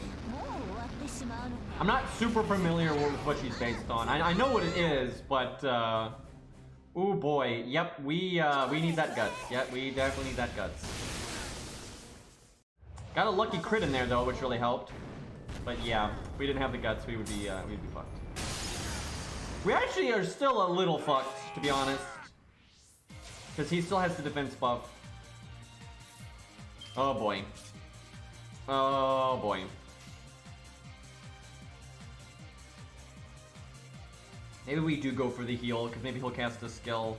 So Buster Art is our most damage, but Buster Quick Art is still decent damage, and then slightly higher crit chance, and then we get a chunk of health back, and then maybe we get lucky and he casts a skill and only attacks once. I think overall we have better odds going for the kill. But if he does cast a skill and does like quicker art, we probably could have lived at 4,500 health. Oh god. This is not gonna kill him. Oh, crit though! Come on. Oh. Woo, boy, that was close. That was, so you might say her win rate might look really suspect right there, but we did have really bullshit RNG at the start. So, although I would agree, her win rate is not going to be 100% right now. Although if you change her command codes to have, like, the defense up clear, then her win rate would be like 90% or some crap. But right now, it's probably like, I don't know, 60, 75%. It's pretty high. I think her win rate's quite high there. But, certainly not 100%. God, fucking, I hate the widescreen updates so much. Samsung Flow is annoying enough to work with, and then now with the insanity of the way the screen is done, it's even more annoying. Alright, let's do Virtual one more time against Limbo, and then we'll do Tuna Boy if anyone's got a decent one.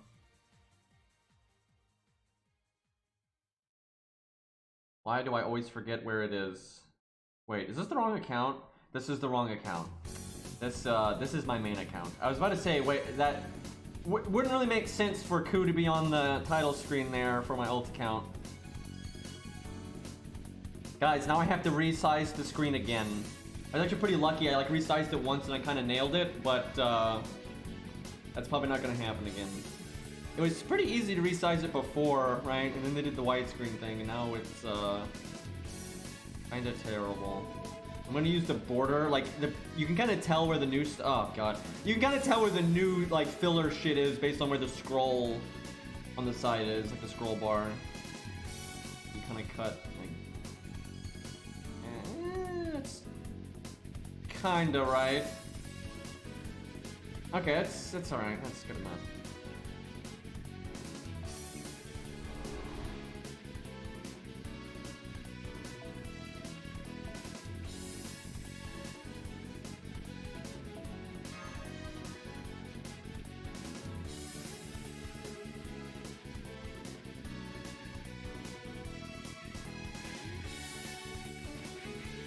Tuna face there. Wow, that's Olivia right there.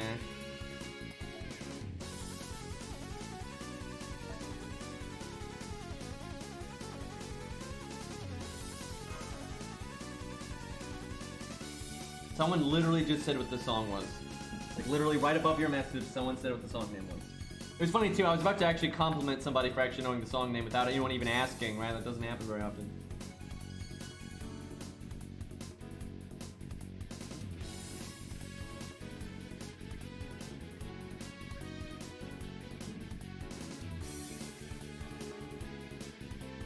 But yeah, Castlevania's got some good music, for sure.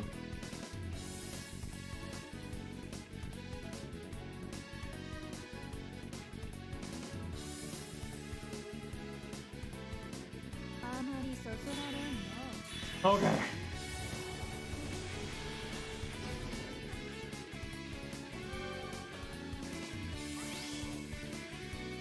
So my worry here is just her lack of survivability and the fact that she's AoE. So this is going to be tough.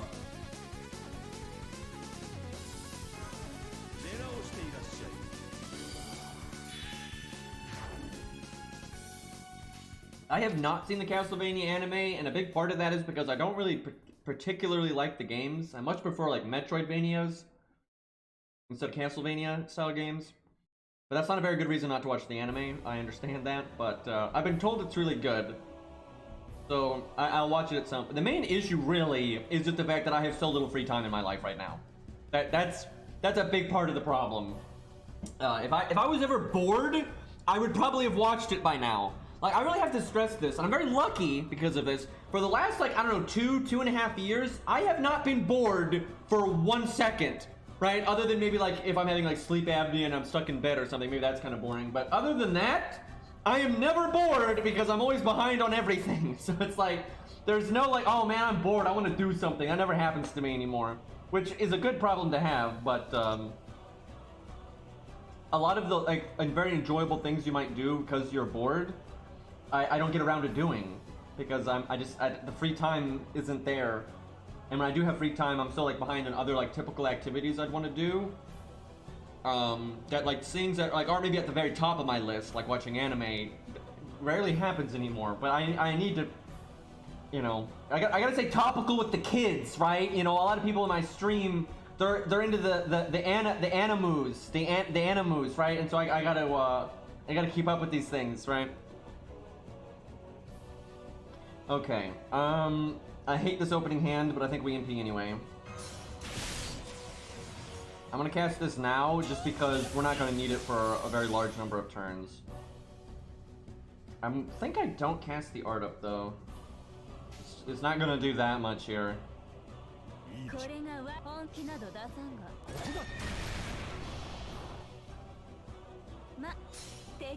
The thing is, it's very easy to have drive if you like what you're doing. And it's very hard to have drive if you don't like what you're doing. The exception to that can be when a fire is lit under your ass and you're doing it for like surviving, right? Then it's very easy to do work, right? I find when people struggle the most with being motivated is when there's really no direct fire under their ass, like, oh my god, if I don't do well here, I'm gonna, you know, be homeless or something. And then they also don't like what they're doing, right? Even if they know in like their long-term future they should be trying hard, because it doesn't like directly correlate with their livelihood, and they don't like what they're doing, it's very hard to be motivated. That's very normal though. It's not like you're a piece of shit. It's just that's welcome to human psychology, right? Okay. Let me think. Is he divine? If he's divine, this is going to be so much easier.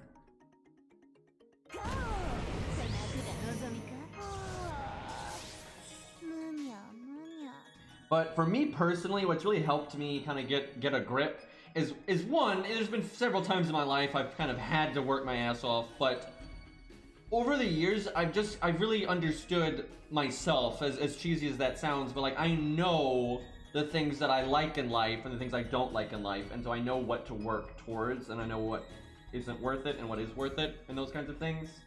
So that's helped me a lot in my life with, you know, just not being bored or not being unmotivated or whatever. Because like if I have a lot of fail safes, right? Like if, let's say, streaming and YouTube stopped working out for me, there's so many other things that I know I could dedicate my time to as well, so. Do I do art here? Don't need that much NP gain, but he has art resist down. Yeah, I'll just do that. So like, we're not gonna make that many stars with quick, so.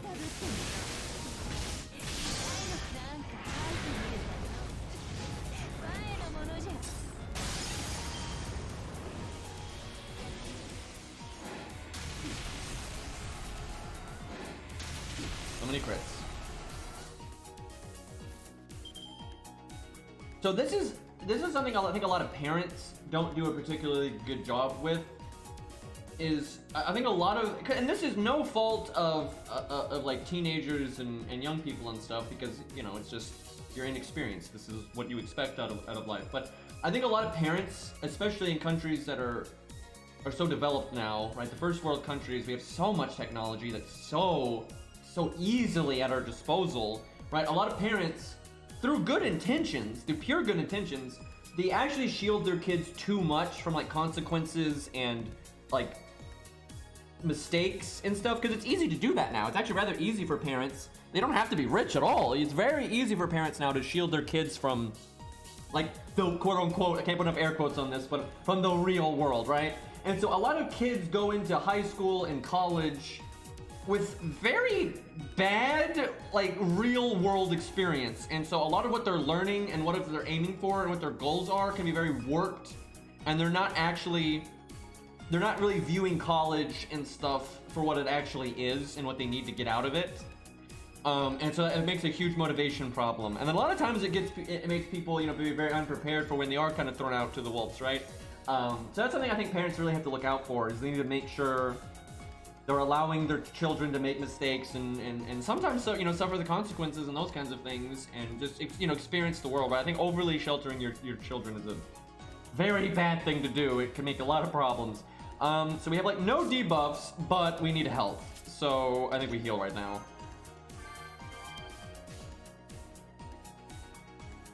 Although I could have just done the heal command code.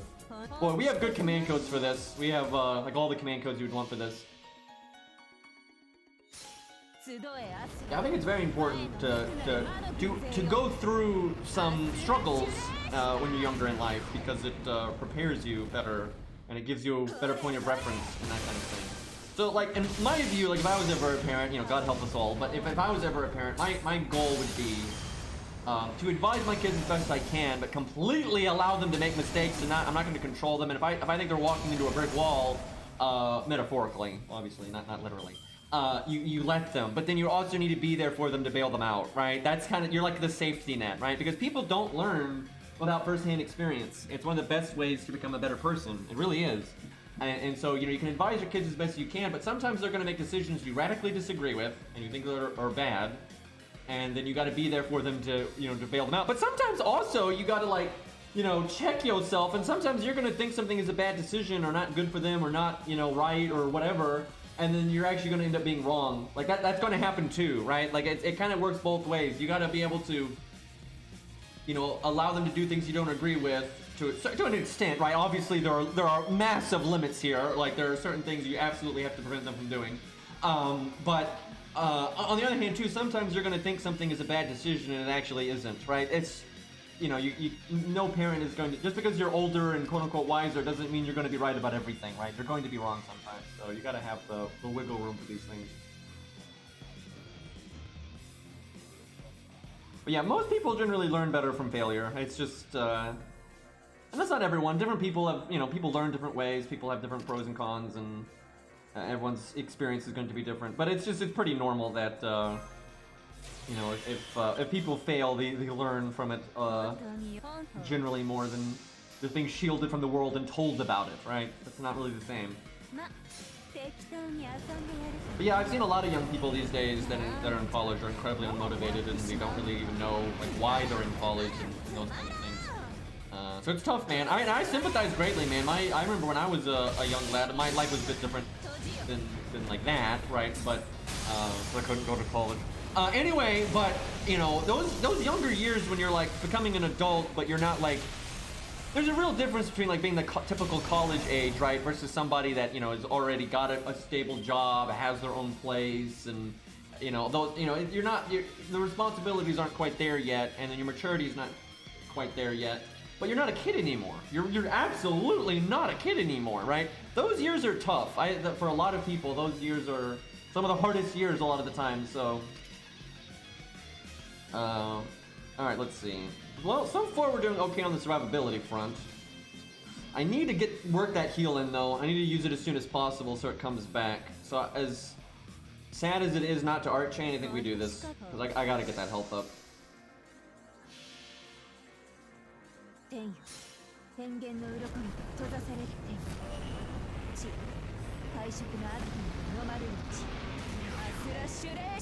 Well, my teenage years were a trip, chat. That was a time. Will you stop critting? God, she had like no crit chance there, and she just double crit, so we literally did like no damage that turn. Fantastic. God.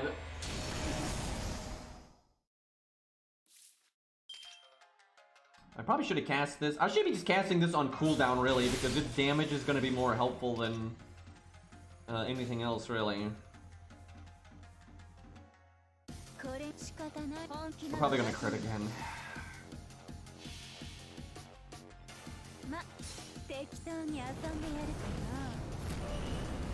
Now this is something I definitely have seen, so I've had a lot of friends that kind of were pressured into going to college when it actually wasn't, and they got a lot of student debt, and it really wasn't like a good option for them. Now, you know, for some people college really is a good option, but you know, sometimes it really isn't. And you can save a lot of money by not going to college, and especially if you're like, I knew somebody that like their father was well versed in a particular craft, and their kid was planning on picking up that craft, right?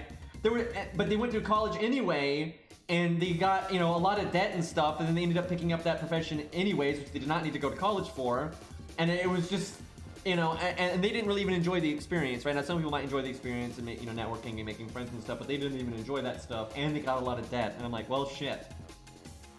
Yeah, for some people, trade school definitely is better. It just depends, though. It really just depends. Different career paths, you know, have different things, and some people, you know, will value the networking opportunities and stuff, you know, so much that it is worth it. But That's not everybody, so. Okay, I would love to heal here, but I need to not, because he's going to debuff the hell out of me in a second. Okay, I'm going to not pick that art card because I don't want to crit. But I'm okay with critting next turn. So we'll do like that.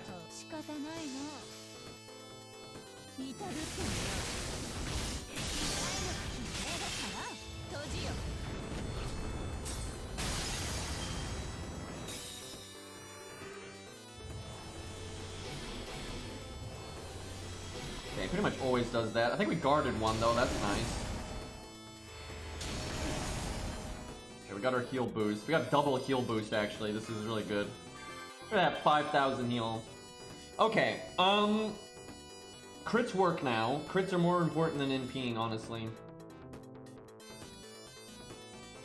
Let me look at my cards here. I'm kind of thinking we want to do like Buster or Quick or something. The problem is all the command codes that I want to use don't have the crit chances. Yeah, I really want to do the heal command code. We need that long term. Oh god, I just realized that it's inevitable that this turn's going to happen. Because she doesn't have a hard survivability thing. She has guts. Oh boy, so that changes things a bit. I absolutely have to heal no matter what. Like, there doesn't matter how suboptimal the hand is going to be. I think I NP though.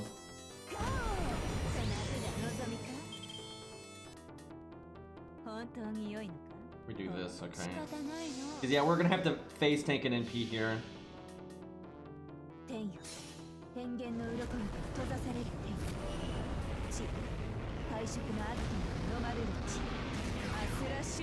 I think when it comes to college, people's opinion of it is going to vary wildly because, you know, different people have different things that they want out of life, and you have different colleges and different career paths and everything. So it's one of those things where, like, from a parent's perspective, I think you got to look at, you know, what kind of kid do I have? What are they wanting to do? You know, are they going to benefit from it or not? You know, like that kind of. So it's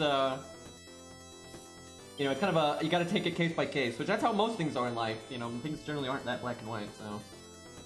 Okay, we didn't take too much damage, but that definitely hurt, right? That's bad, but I think we can run this back.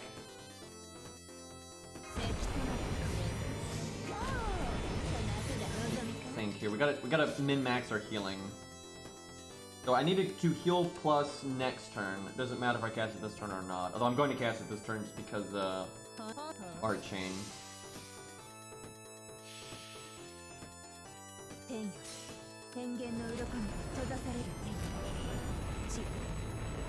That's just how part of the fight works, Paladin. Those bonus fights are like... It's like an actual exposition match, right? You know, they're not real, right? I think that's almost the reason they did it. It's like, it's fake. But if you want to have fun with it, you can try to beat them without having guts swap, right? That's kind of the way to, like, try to have fun with it. But, yeah, it's like a real-life, you know, exhibition match, you know, sometimes they're rigged. Not always though, I suppose, but it depends. Alright, next turn we're gonna heal, so I need to do heal boost. Am I the only one that feels like he's not debuffing at all, and he's just like doing normal card damage like crazy? Which is actually the meta thing for him to be doing right now, because we have enough anti-debuff to weather it, but we're weak to normal card damage, so...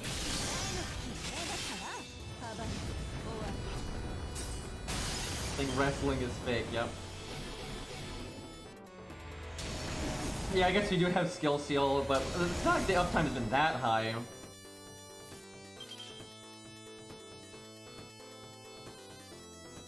Okay, we have to do this if we like it or not. I almost wonder if we are better off not using our NP then. We gotta get damage in. We want the art down, but like right now, maybe we don't. Like right now, we want to heal again. I think we do this and just hope for crits, because crits are more effective than an NP right now, anyway.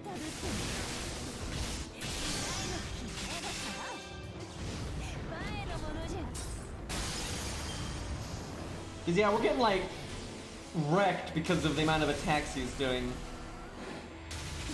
and then he just double crits me. Okay.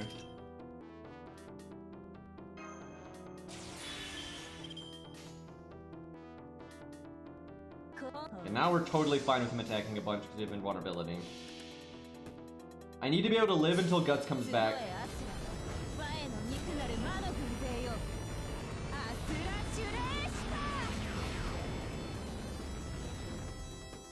That's another thing that I think really affects people, like what kind of college experience they have, is you know, how much money they have, really. Because like if you have to work and do college, and especially if you're doing a more intensive, you know, classes, that can really be rough.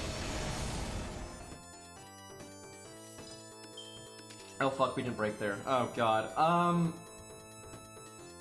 I don't think I do the art up right now. Can I heal again? No, I can't. Fuck, I really wish I could heal right now. I need to do the heal boost, but the heal boost will also potentially hurt us. Although it's a 50-50. I have lost this 50-50, I swear to god, every single time. But we surely it won't screw us over here, right? Okay, we removed one, and it was not the right one.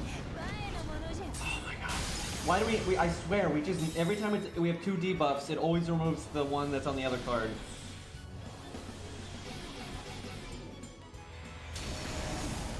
Okay.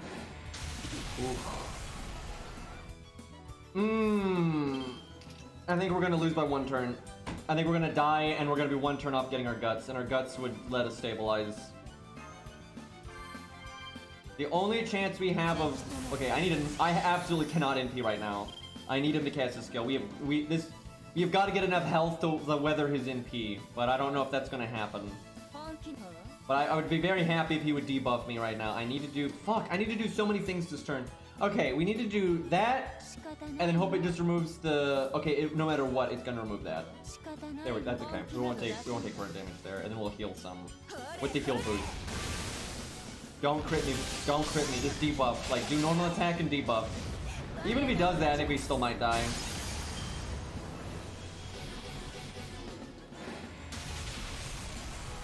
Oh my god. Oh my god. Yep, we are one turn off stabilizing. Because yeah, we would guts, and then we'd be able to heal again, and so on and so forth. But I think we're dead here. Oh, fuck. Maybe I should have focused more on damage, and tried to have one before... Fuck, or maybe I should just not cast... I should have not cast my third skill again when I did. I thought it would come back when I needed it, but I was wrong by one turn. Well, shit. Yeah, we dead. I think it's winnable. We'll have to be very meta with our third skill if we do this with her again. Let's do Tuna Cam though. Fix it up. There is so much working against her though. Like skill steal is actually kind of bad here. It wouldn't be bad. It would not be bad if we had like a lot of self-survival, right? But we don't. It'd actually be good if you were like really weak to the debuff. But we're not, because we have the command code and everything. That's enough though. But also, yeah, she's AoE. That doesn't help either.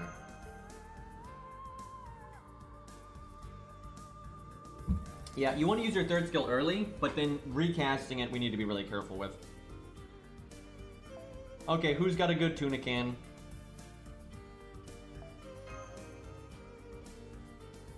I would be very happy to use one that's level 90. But even if they're already pimped out 80, that's fine. Because I kind of want to compare to Santa Karna. Story support one. What is that one even working with? Let's see. I don't think he has any stage-specific gimmicks like the other ones do. Honestly, he's okay, but he's using a CE that we can't obtain, so it's debatable if it's good or not. But we might end up using the story support one if we don't have anybody that's got him ready to go. Which we don't have any volunteers, so okay, I guess story support it is. Really, as long as he doesn't get any stage-specific gimmicks... Wait, no, he's fucked. He doesn't even have faux items. He doesn't have faux items, and he doesn't have command codes. That is... That he will absolutely lose, like, no question. He will get insta-death, and that's that. I don't think he's that popular, to be honest. He's kind of popular. He's kind of in the middle from what I've seen.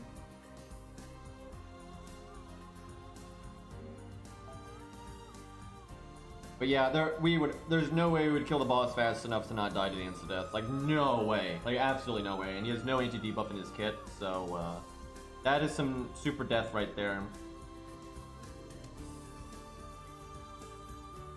I have 111 in P1. Yep, that's about right. Give me 1 second. I need to run to the restroom, and we'll see if anyone in chat has got them. If we don't got one, we'll just have to put it off until later. You know, we'll be keeping this boss fight around for a while. Maybe we use it, the story support one, just for shits and giggles, but oh boy, will he get destroyed.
Chat, can you believe I call myself an FGO streamer and YouTuber and I don't even wail for every single unit that comes out? Can you believe that? Shaking my head, man. What a joke.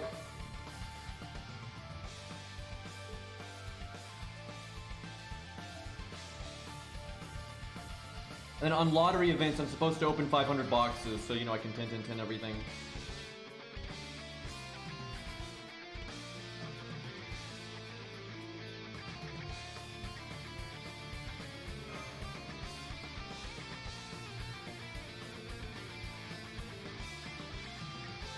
I don't have the mats to ascend them, even though I have an MP3. That's a rough life right there.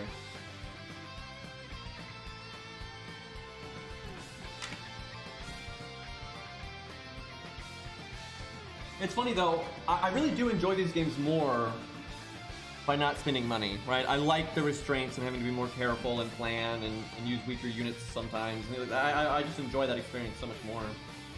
And then also I save money, so that's good too.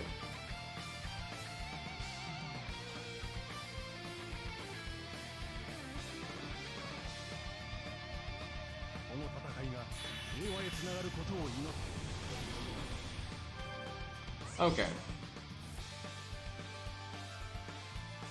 Well, doing that. Gets art card star absorb on the second skill. Alright. I don't think we really cast anything because he's very crit based and we obviously have no stars right now. If I cast anything, it'd be his third skill.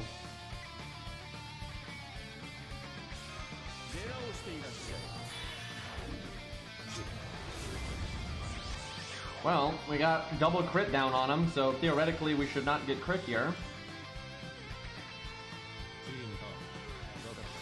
Watch him just crit us anyway, because this boss seems to give himself like 100% crit up with that one skill of his. Yep, that's how bridges work. Yep, that's how bridges work.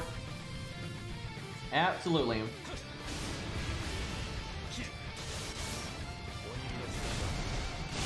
So the biggest problem is our lack of command codes. That's really what's going to get us. Our stats are a bit lower than we might like, but the debuffs are just going to end us. Got our NP again though, how about that?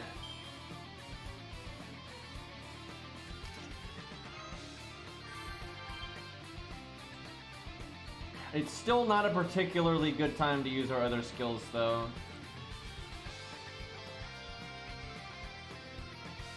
I mean, maybe we get lucky here. No, we don't even want to crit here. That's the thing.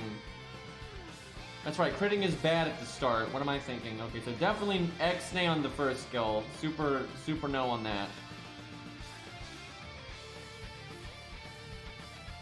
So this...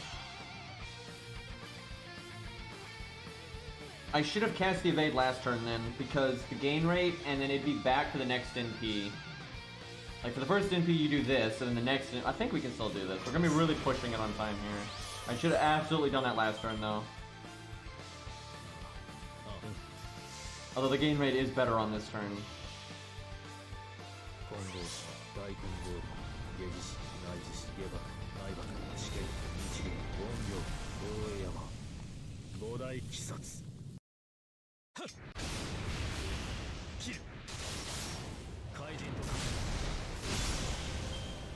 Well,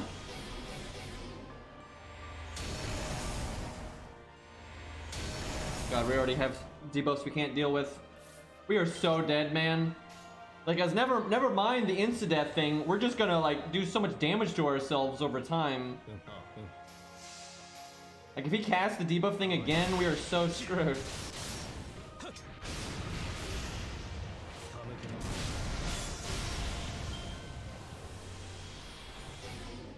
That was just cursed.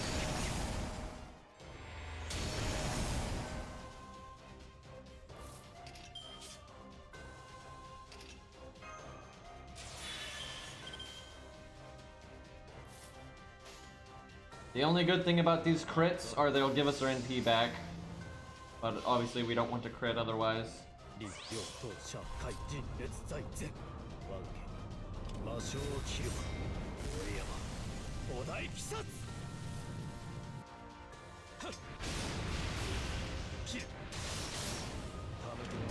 I mean, he's a 4-star, so if you like him, you could get him fairly easily without really worrying about rolling a doorman as well. Like, and if you get him, it's rare prisms, right? So whatever. So I wouldn't really worry about that. But on the other hand, if you don't like super like him, it's not even that big of a deal because there's plenty of other good sabers out there.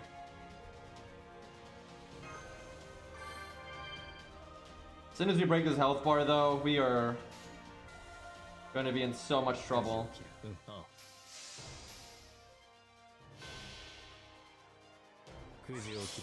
Actually, I do think he has extra gimmicks here. I don't think everyone else gets that NP up and that battery thing that he seems to have.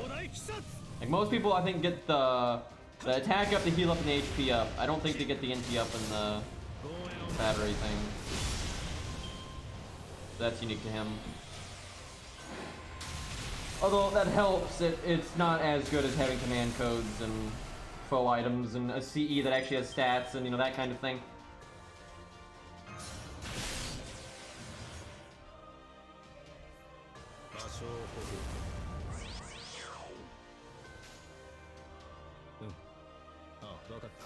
If we could somehow break this turn, that'd be amazing, but I don't think we're going to. Nice crit, asshole.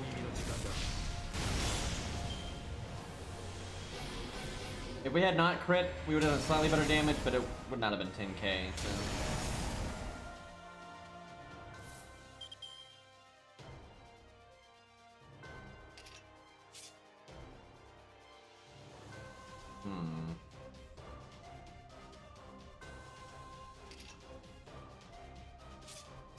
We're about to get debuffed.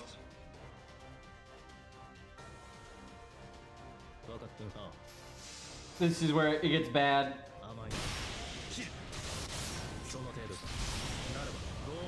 Please seal my quit card. That's like the only...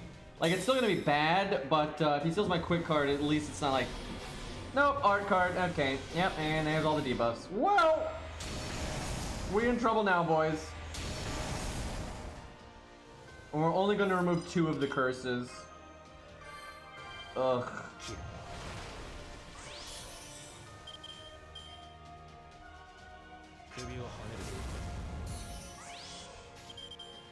Our skills working against each other there. But I had to use the evader, I would die.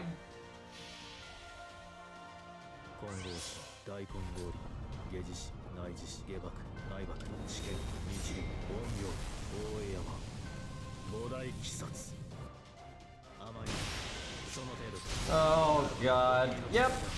We are so dead right now. Don't debuff. Just don't debuff. Okay, that's at least as that. We have 2 turns before we can remove any debuffs. And we're still gonna remove the art one, right? So like... Oh god, yeah, we are so dead. And we are burning ourselves alive right now, so that's another helpful thing. Didn't even need that 1,000 life. Yep. One more debuff and we get insta-dead. Oh no, excuse me, I can't count. We already have insta-death, so we have now lost. It is over. Next NP kills us, and hell, we might die before that. Yeah, I called this, that there was no way without command codes he would be able to send off the insta-death. Most units can't, really. Most units can't do it. Hey boy, thank you for the resub for 18 months. Jesus. Thank you. Every single one of our cards burns us now. That's nice.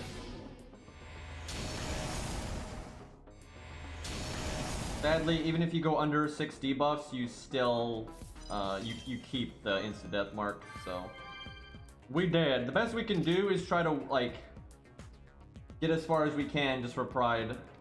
So we're gonna die when he NPs, so I might as well use this to just get some crits in. What about this music though?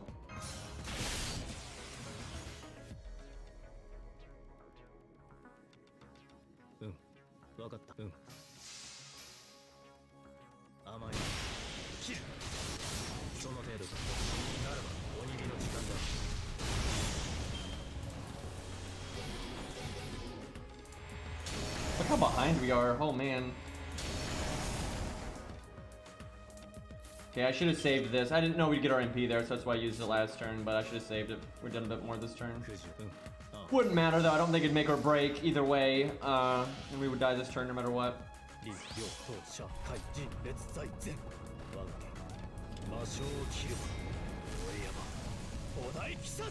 If we had saved our 3rd skill in the Mystic Code, we could survive the NP damage here, but it wouldn't matter because we would still die to the instant death. Also, we're literally about to die to the burn anyway, so yeah, he lost that in grand fashion there.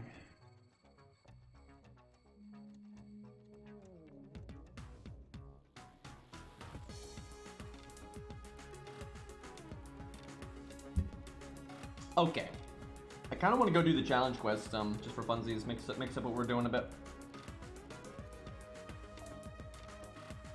Now this is the ult account, so maybe we switch to the main, just because the ult doesn't have access to as much stuff. But let's take a peek. What are we looking at here?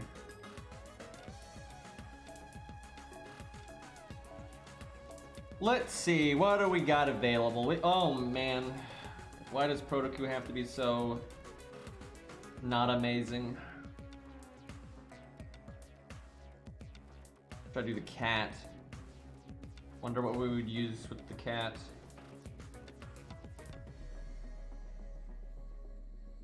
Now, if I was going to use another support, obviously like Scatty, Waver, or Merlin, those are the things. But with this account, if we didn't want to summon something that strong, what would I want to combo? She does not have Sure Hit or anything.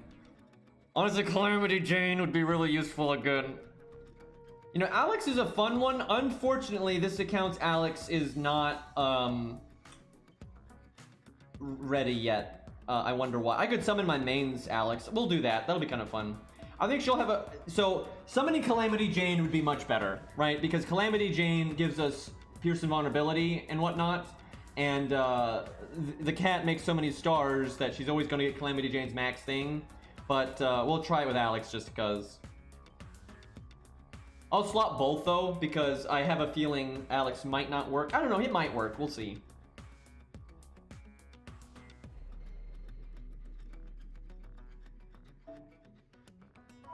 Catalante, that's amazing.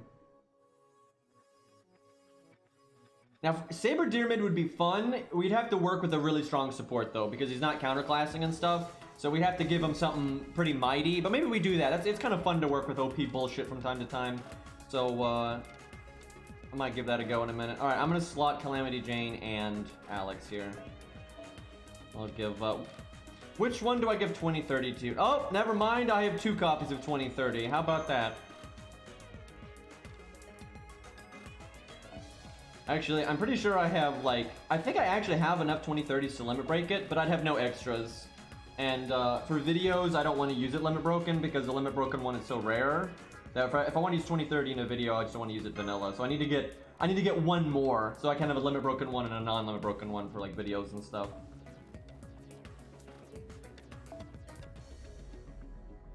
What OP support would we want?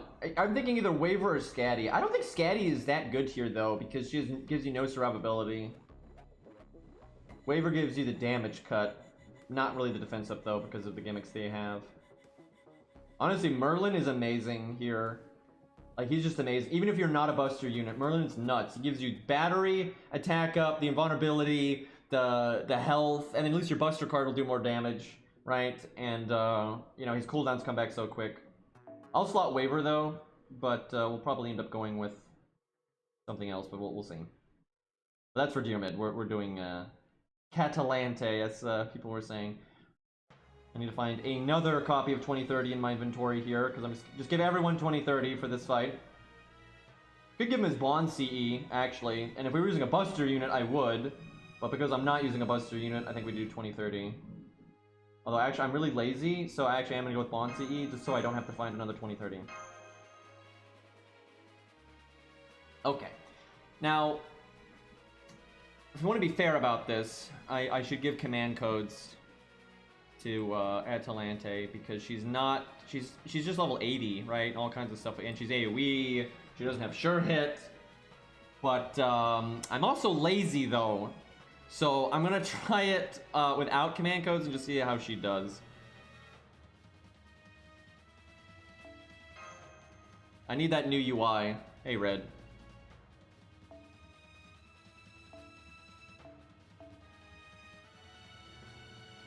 George in here. Oh, no, Leonidas.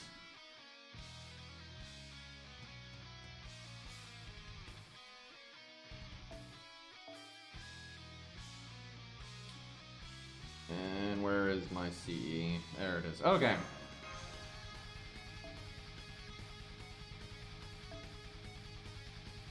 Well, default's not bad here. Nah, I'll do Atlas.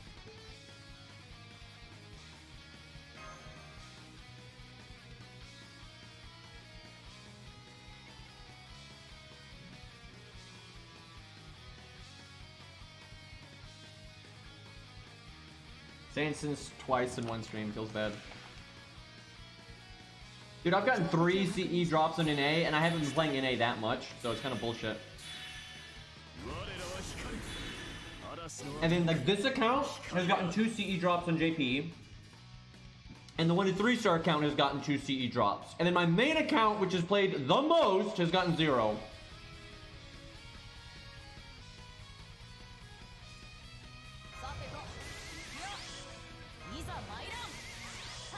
Not a fan of this opening hand, but what are you gonna do?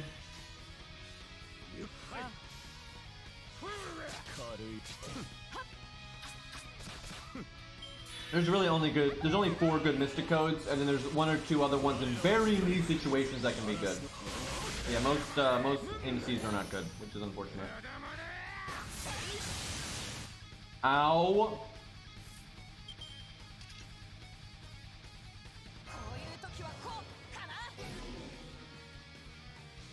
His charm doesn't work on them.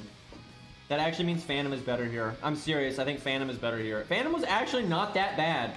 I'm serious, Phantom was not that bad. Because with 2030 and Phantom's first skill, he actually feeds you an ungodly amount of stars, and his first skill had 100% uptime because of the gimmick here. And then his charm was lower cooldown, so you used it more often, and it removed their buffs and it CC'd them. Like, honestly, Phantom was not that bad here. He really wasn't. He was not the best. He's no, like, you know, Merlin or something, but he was totally fine. And that goes to show you, chat, you just need Phantom to not actually be on the field to be good, right? And you don't have his cooldowns being reduced, you know, 2 per turn. That's all you need.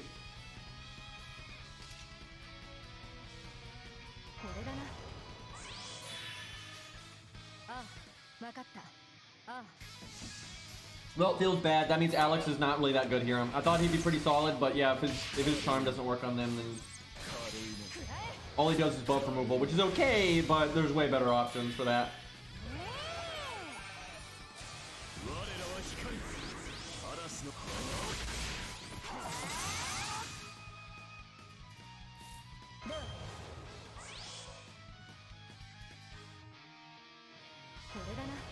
RNG, please. Okay, good spread.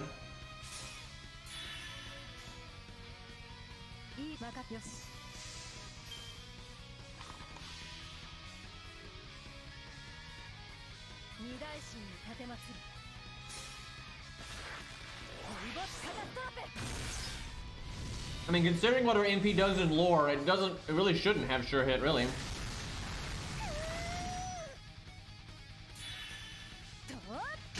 I mean, it's kind of debatable. It kind of works both ways. Like, due to the its spread and the way they like explode and stuff, you're not gonna really like typically dodge them, right?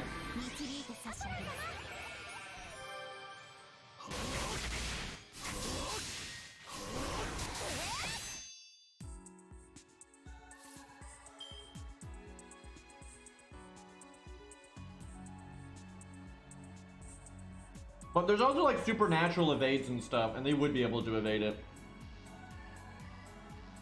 Like, sure hit is mainly for things like, you know, you can't evade them. It's not just like it's hard to evade, you just can't.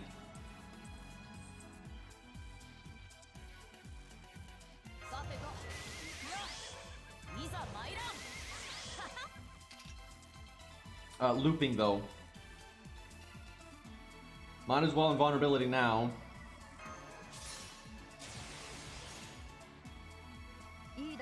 RNG, please! This is why Calamity Jane will be better! And like, Bulk is a good example that it's something you should definitely have sure hit, because it doesn't... You can literally teleport to Jupiter, and it will still hit you, right? If you teleported to Jupiter, Atalante's NP is not going to hit you, right? Like, it doesn't work like that. Nice crits there.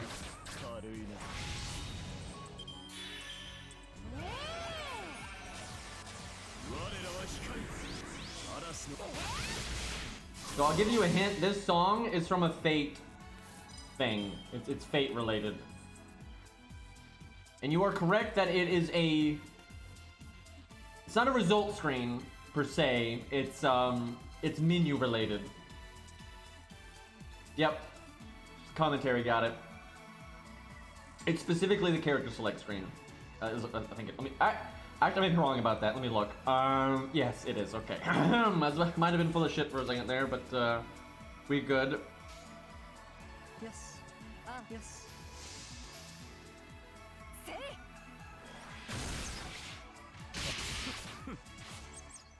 Okay, let's give her command codes, because she's pushing it a bit. But really, our Alex didn't do shit here. Like, Alex didn't do jack shit here.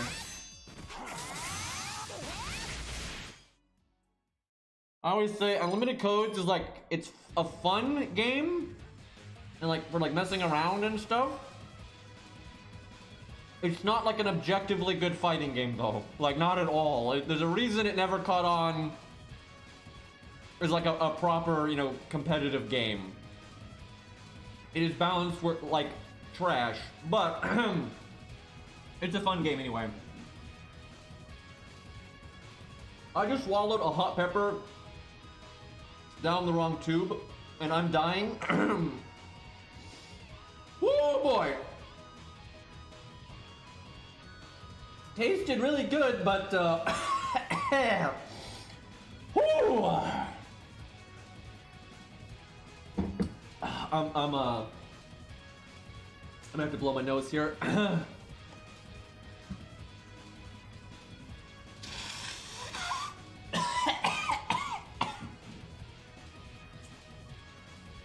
I'm fine. I'm totally fine. Let me just remove their... Okay, nope. Wait, I wasn't paying attention. Did they just have their debuff immunity up? Because his buff order, he does... His genius ass does the... He tries to charm, and then he buff removes. So he doesn't get around the debuff immunity like a lot of people do. So actually, I think he might be able to charm them. He's just an idiot. It's funny, they're so inconsistent about buff and debuff orders. Some units have like they'll do their they'll do their debuff clear first and then try to apply the buff. So if they have buff block on them, they can get rid of it and then buff themselves. But then some fucking units don't do that, and they'll try, like I think Nukehead tries to apply her buffs first, then she tries to remove debuffs. So if she has buff block on her, she won't land them. They're very inconsistent about that kind of thing.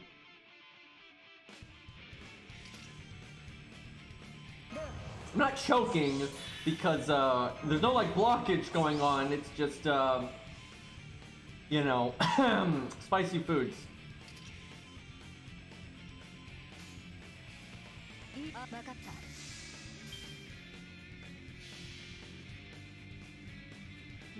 Honestly, the best Fate-related game it's honestly probably FGO, actually.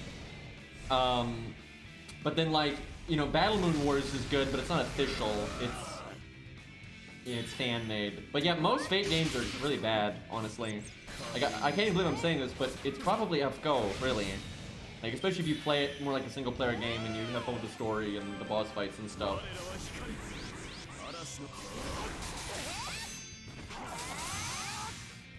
And then I guess Unlimited Codes. Really, Unlimited Codes is not an amazing game, but it's okay, right? Like, it's fun. It's not it's not a good fighting game, but it's a decently fun game. So, yeah, most okay. Let's give Atalante a better shake here. But yeah, most Fate games have been pretty bad. I don't think the extra remake's going to be good at all. I absolutely don't think so. Everything I've seen of it looks like it's just going to be just game, like, hey, it's gonna look prettier than the original extra, right? Like, obviously, but that's no criteria for a good game, right? That's just not, right? Like, so, for a game like Fate Extra, the original, the two things that matter is the story and the gameplay, right? And because all video games, the gameplay matters, because they're fucking video games, right? If you just want a good story, read a book, right? Jesus, or make a book. So those are the two things that matter, though. The story, because it's an RPG, and then the gameplay. Those are the two things that matter. And I think everyone will agree with me that Fate Extra's gameplay is trash. It's so bad that the game would be better if it didn't even have gameplay, which is not a good sign. That's not a good mark for a video game, right? You know, because it's not a visual novel. It's not an anime or a comic or a movie, right? It is a game. And it has dedicated gameplay, and it's awful, right? It's just terrible. Now, the remake, so it looks better. That's maybe nice on the eyes, but that's pretty irrelevant, right? That has nothing to do with the story, right? Like, the story's probably going to be pretty much exactly the same, right? So I don't see any reason to think the story's going to be any better or any worse. Maybe it is. Maybe they fuck it up and make it worse, and maybe they add on to it and make it somehow better. But from what we have seen, the story's probably going to be pretty much the exact same thing, so that's no boon or minus. And then what they've shown is the gameplay, which they've shown suspiciously little of, which is generally what you do when you're trying to get people hype, and you just want them to see the nice visuals and, oh, it's Fate, guys, buy the game without actually thinking about it. But I don't think the gameplay is going to be very good, and what little they have shown of it, it literally looks like paper, rock, scissors again. You know, the first game is paper, rock, scissors, and then the remake looks like it's paper, rock, scissors, except you make a deck of paper, rock, scissors cards. Like, that's going to make it any fucking better, right? Like, it does not look good to me in the slightest. Now, I think a lot of people are going to enjoy it because I think some people are just like Nero a lot and having a story, like, you know, based around her and all that, and they'll be all happy with that. But, you know, the story already existed in the regular Fate Extra. So that's just like bringing it to, more people are going to see the story. That has nothing to do with it being any better or worse or any of that. And the gameplay wise, you know, we'll see. Maybe the gameplay is going to be great, right? And maybe it'll be better. But I don't think so. From what I think it's just more paper, rock, scissors, and it's going to suck again. So far, I mean, Fate games and like gameplay depth have not mixed, right? Those two things have not mixed at all, which is a shame, but it kind of is what it is. That pepper, by the way, God, ugh, whew. I will say it. Good flavor, but shit. Oh god. Okay. Command codes.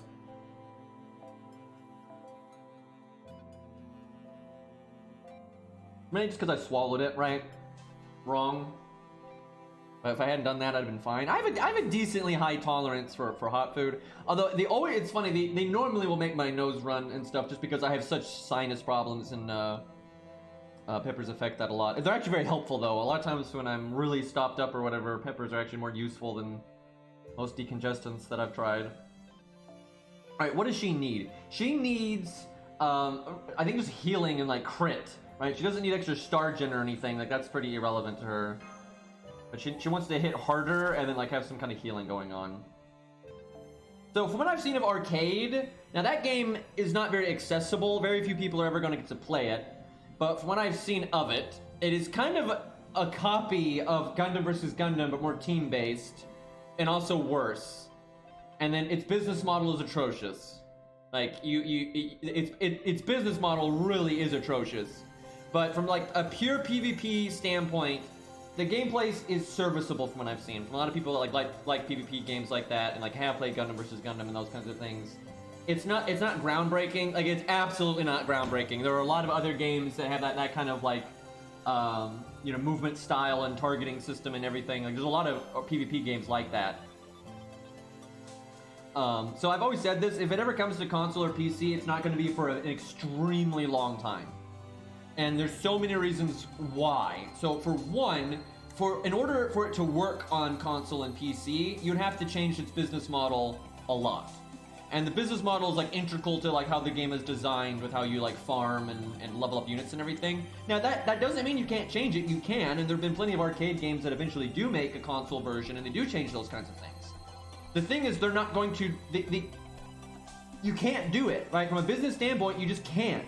The game is really popular in arcades, and if you make a console and PC version that has a less predatory business model, no one's going to play the arcade version anymore. Right? Because they're only playing it in the arcade because they have to, not because they want to, right? And if you can play it like online on PlayStation 5 or whatever, everyone's going to do that, and they're not going to go to the arcade anymore. And especially if the console and PC version don't have like a fucked up business model, and it's more like you know buy and play and DLC or whatever, right?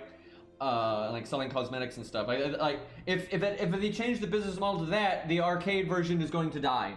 I completely disagree though, Fishy. Arcades are big in Japan, sure, but they're not half as big as like regular video games. Not even close. Like not even, and especially because people have a sense of money if they realize it or not, right? If they're like, oh hey, I can pay $40 and buy the PS3 version, then I don't have to spend money constantly, I should do that. And then they're not going to play the arcade version that much anymore.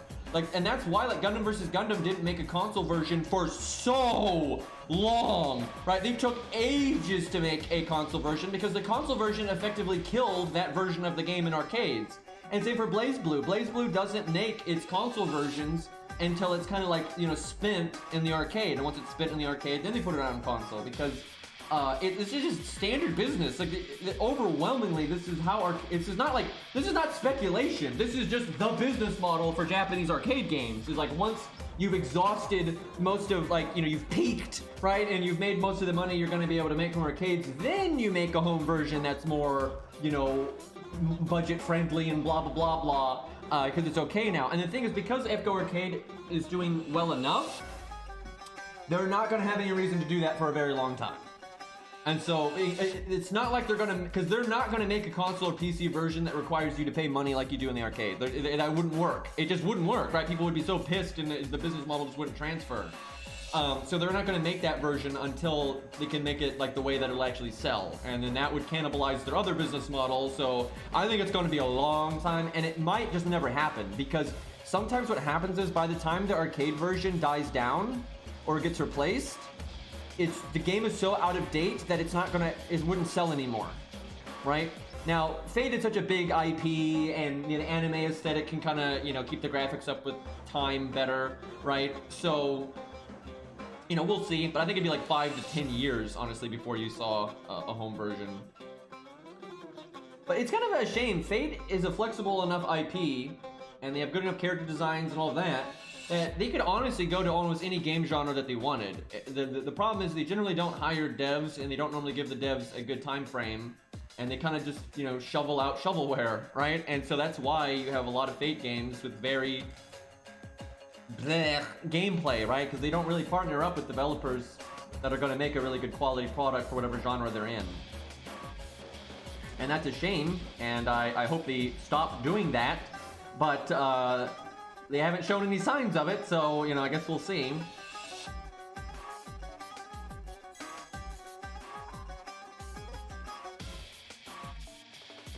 It's weird, though, because from what I've seen of Type Moon, a lot of the Type Moon staff, because they're a rather small company, ultimately, but a lot of their small staff is a fan of, like, more hardcore video games with good design and that kind of stuff. And Nasu has talked many times at how he wants I mean, it's kind of sad because Nasu's talked about this many times, how he wants like the ultimate Fate game to be on PC and to have like multiplayer elements, and so it can kind of, you know, be made and, you know, just be there, right, and not, you know, not have to.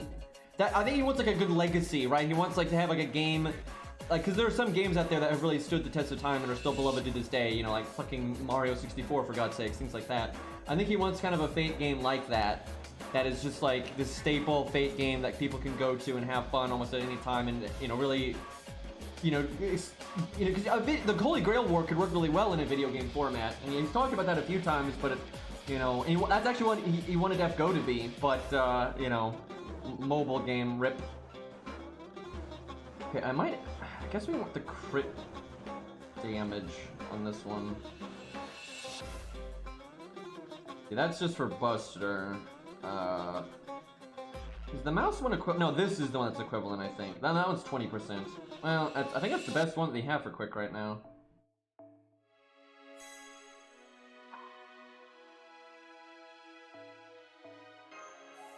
But yeah, I mean, you can make games like Final Fantasy Tactics and shit, and so many genres would be so applicable. What was that PS2 game? It was like Valkyrie something, and like as you would play through it, there were like these summon spots where you could summon characters, but they were different each playthrough. Obviously, you could save scum and get who you wanted, but there was like a large roster of characters. You had a main cast and like these. Yeah, I think Valkyrie Chronicles. I think that's it. It's something like that, or maybe Valkyrie Profile. I can't remember. It's one of those two. I always get them confused. But yeah, it's like, you know, just like the whole combat system and style of like all these different type of RPG games out there and everything. Like you could really apply that really easily to Fate. So it's kind of a shame that they haven't, like, in a lot of the like story ideas they've done and that they still could do, like a more, you know, Camelot setting and, you know, Nottingham for Robin and everything. A lot of these things would make really good, like, you know, RPG games, you know, both, you know, action RPG and more like turn-based RPG and all these things. Like the series is so applicable to these things, and you know, they're happy enough to make all these crazy singularities and whatnot, so it's not like they're not like starved for ammo for like the backdrop, right? So yeah, I think it's kind of a shame that we haven't seen more with these things.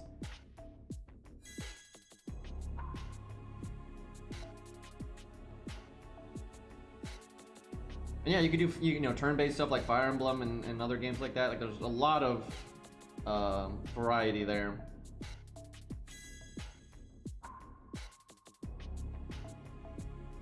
Okay, these are not necessarily the best command codes I could ever go with, but they're good enough, I feel.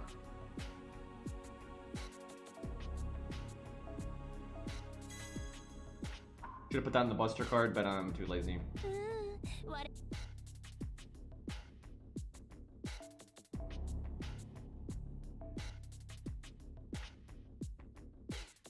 You could do an online game like an MMO or Genshin Impact or whatever as well, but that would require a huge budget and you would need a really good developer, and the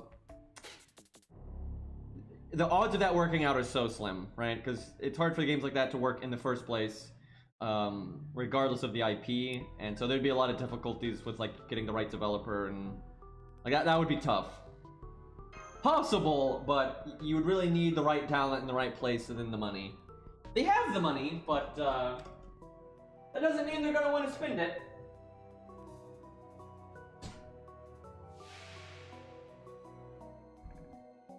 Oh my god, okay. I almost wonder if no, I don't want to evade because I don't want to do the anti-gain buff. But I would like to not get decimated on turn 1.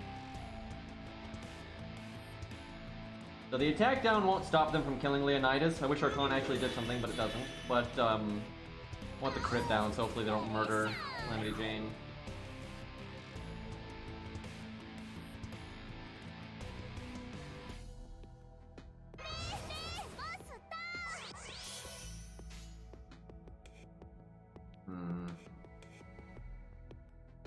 Yes.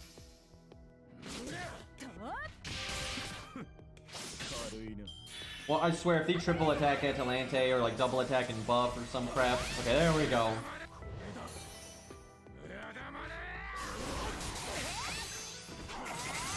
Okay. Let me think.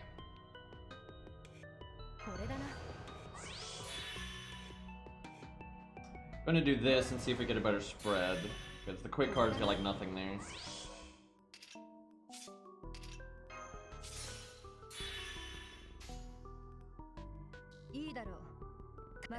Well, if I could get a bullshit crit right now, I'd be very happy.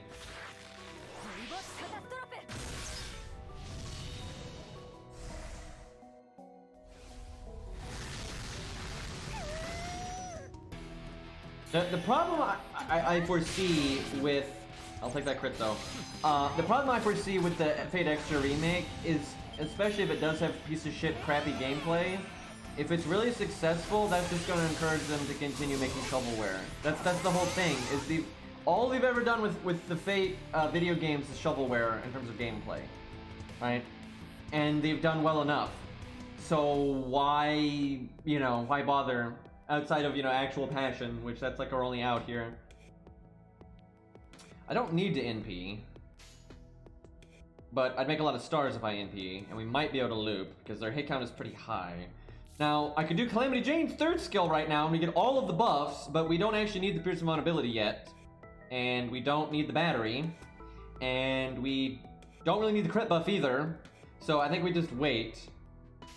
The only thing that we would need out of it is the evade. Well, the sooner I use it, the sooner it comes back. I should have used Atlas on Calamity Jane and not Atalante.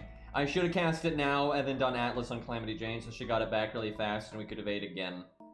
Because yeah, we're basically using it just for the evade, but that would have been fine.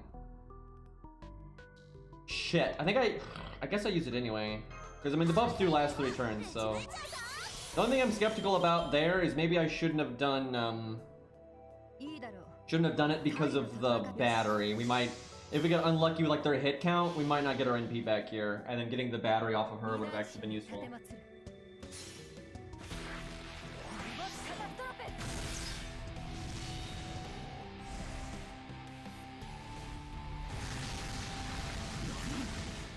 I'm kind of mixed about extra. So first off, the gameplay is atrocious, and I'm not mixed about that. That's just shite. But some of the writing is really good, but some of it's really contrived nonsense because video game lol. But a big issue I have with it is all the characters that I find super interesting are not playable, right? Like Robin and Lee and all that stuff, none of them are playable, right?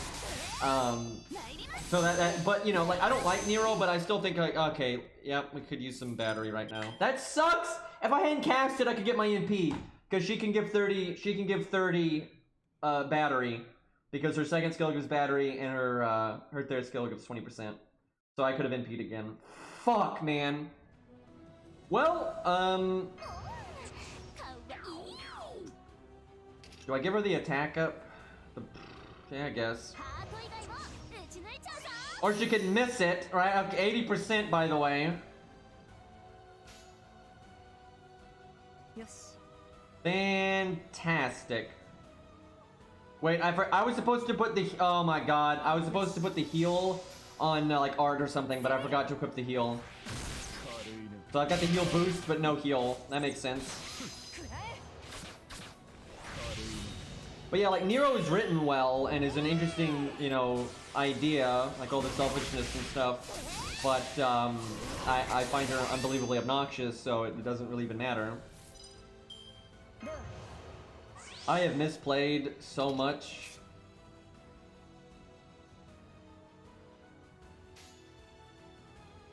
Yes. Who needs to play well? 二大神に立てまつる。リボスカタストロペ。 Extella didn't change anything. Extella changed nothing. You know, FGO changed things because it made so much money, but Extella didn't change shit. Like that game was not revolutionary in any way, and it did not shape the industry, and it has not changed their like design philosophy or anything. It's literally, it was not revolutionary in the first place because Extella and Extella Link were completely in line with like what they have done with fake video games anyways. And then it wasn't like it was so successful that it got them to like shift their design perspective or anything.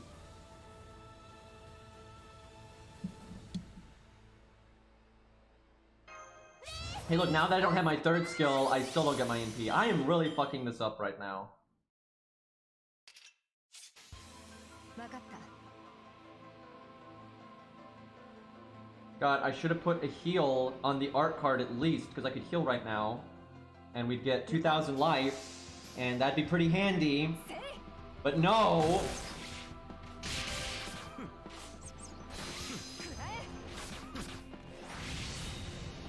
Here's some vulnerability though. Very nice.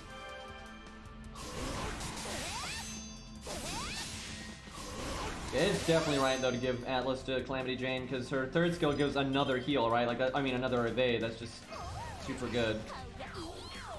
Okay, we'll save the drain for when they actually have an NP bar. It might actually be useful to us. これだな。あ、わかった。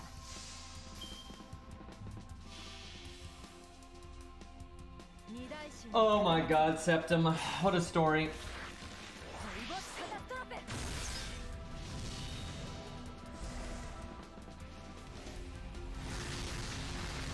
Rex, I don't even know what that means. I don't even know what that means.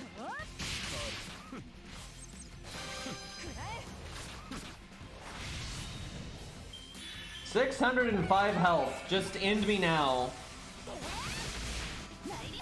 I'm just gonna restart now. We actually might still win, but I want to optimize this because that was painful.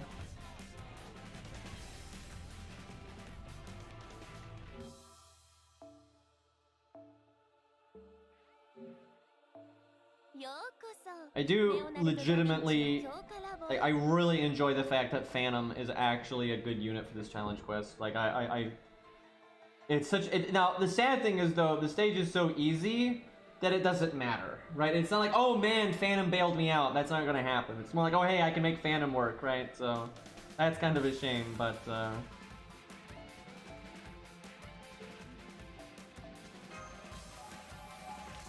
So the Buster card would be optimal for the heal in terms of getting good uptime on it, but I want the damage too, so agreed. I don't think anyone would ever get stuck on this challenge quest though, that's the thing. Like, you literally summon a friend's Merlin or Waver or whatever, then use whatever best archer or berserker or something you got and you'll be fine. And like, you don't even have to use the front unit as a throwaway taunt, right? You can use, you could you know, use an actual support there and things like that. So I mean, it's quite easy, I would say. Maybe if you're a really new account, then maybe Phantom would be kind of helpful, but.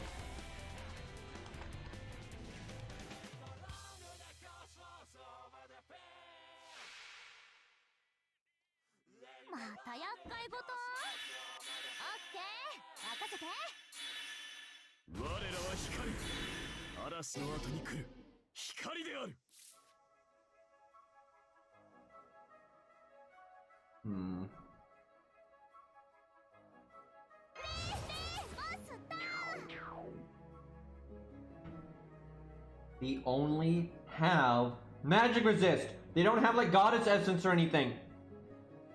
I swear to God, dude.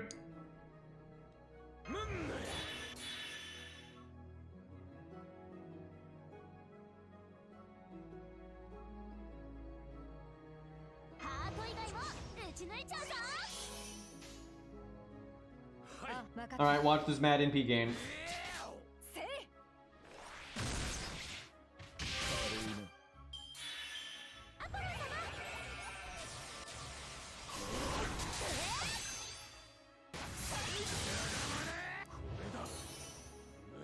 Fuck. Oh good, okay, never mind.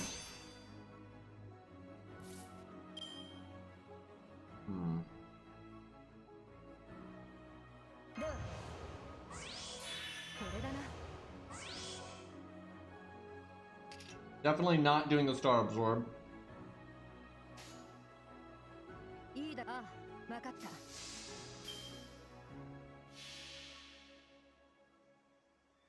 Actually, I don't know what Paris's debuff resist is. Let me look.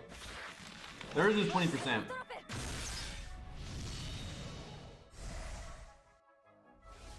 Nah, he's just 17.5. He doesn't have like another passive or anything.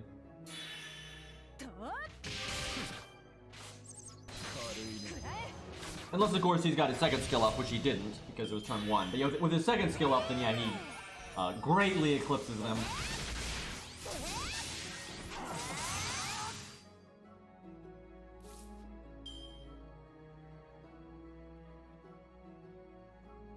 Don't need the battery, but I wouldn't mind the evade. But the battery is really nice next turn if I save her third skill. I think I'm going to save it.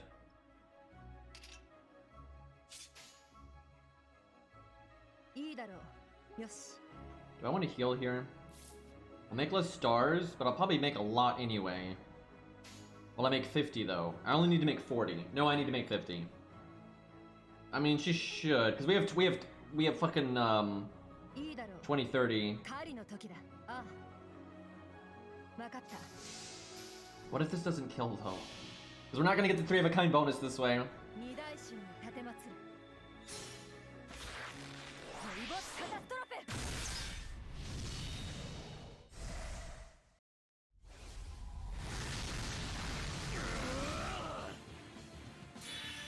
Okay, we're good.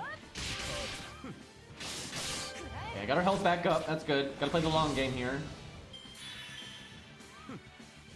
Made 52 stars calculated. Okay, please hit me enough to get me within like the battery range. Okay, we're good. Okay, now see, now it's like, why did I bother, right? I was all like, oh, just in case I don't get my NP here, I'm gonna have 30% battery ready to go. But then they're like, lol, we gave you your NP anyway, so you should have just grabbed the evade when you could have. Boo! And now I'm just screwing myself on cooldown, so I'll just pretend I didn't get my NP there. And she missed the attack buff, that's great.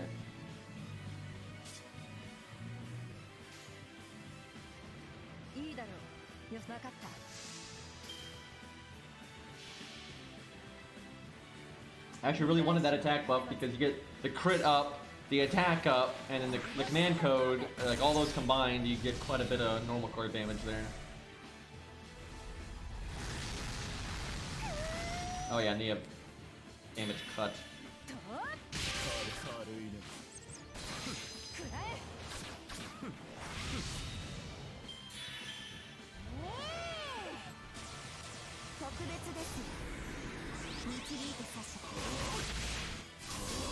It's unfortunate they only attacked twice there.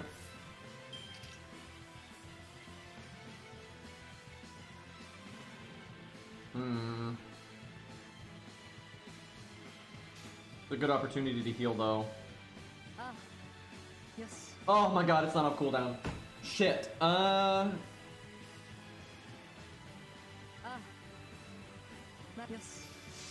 would have been so good, dude, if I could have healed like 2k right there. That would have been great.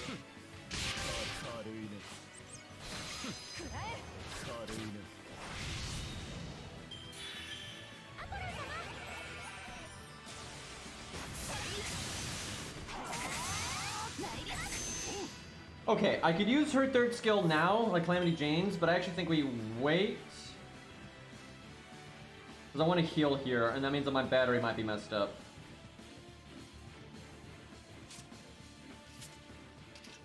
I guess I use... I don't want to use this on her, but I think I kind of have to, because I don't want to die.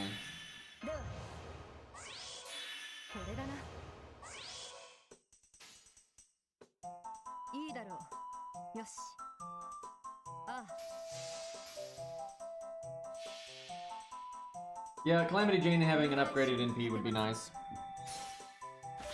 sadly, she's probably kind of low on the totem pole for getting buffed because she is one of the most unpopular characters in FGO somehow, which is quite the feat. Crit, please. God damn it.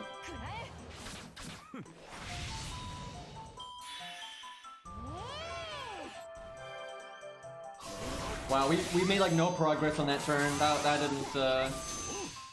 didn't work out so good.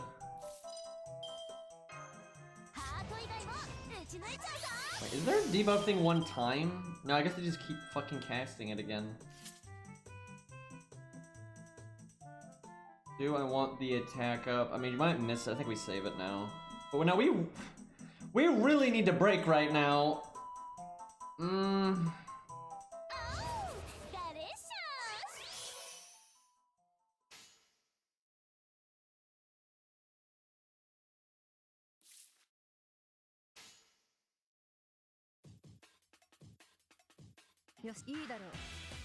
That should break.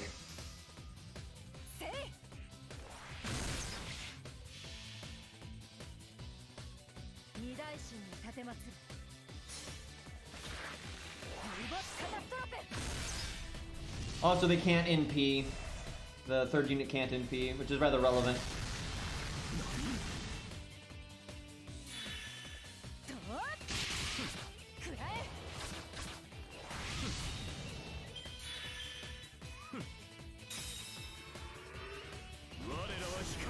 Yeah, I say it every stream, but yeah, I really wish Calamity Jane had not been such like ridiculous rainbow space launching. Such a waste of a good concept. Her gameplay is really unique though, and I really like how she's way more supporty than you might realize. And then she still does okay DPS herself, right? And then she can use the support on herself and everything. So it's very fun gameplay, but goddamn.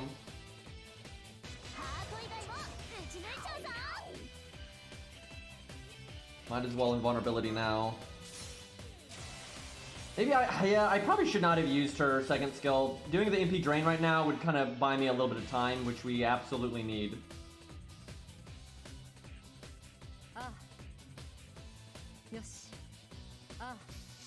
I might actually lose because of that. If it buys you one turn of not getting MP'd, that's like a really big. Oh my god. Atalante, no. Don't do it. Don't. Okay. That sucks because now we have to win next turn. And they have damage cut! Uh-oh!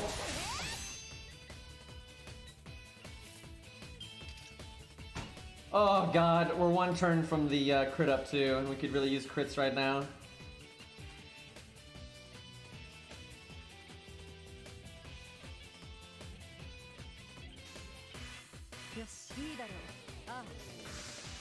I'm worried! I don't think this is gonna kill! That was a nice crit though.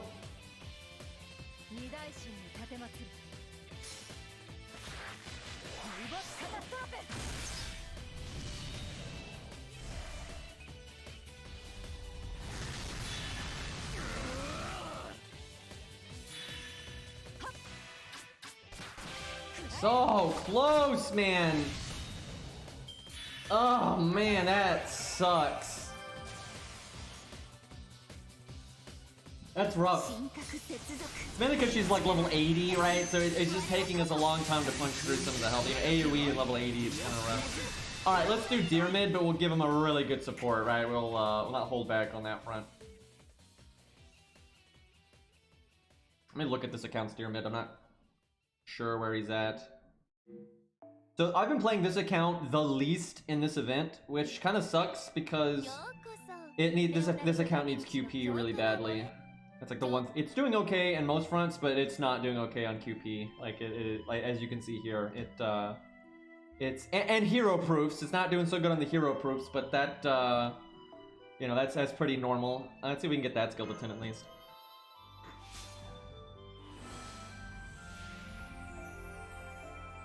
Okay, now we have even less QP. All my accounts are in pretty good shape on QP except for this one, and it's because I haven't been playing events on this account in ages. This is like because this account's already kind of prepared. It's like I'm okay with like skipping out on farming on it, so they're short into the stick a lot. Alright, what's the I think Merlin is honestly the most broken support we can give him. You might think Waver, and Waver's not bad. But I think Merlin is better. Let me think. So, I mean, I don't know. Waver does give you an insane amount of battery, though. And the damage cut is nice, but Merlin gives you invulnerability, and pretty often. And the heal.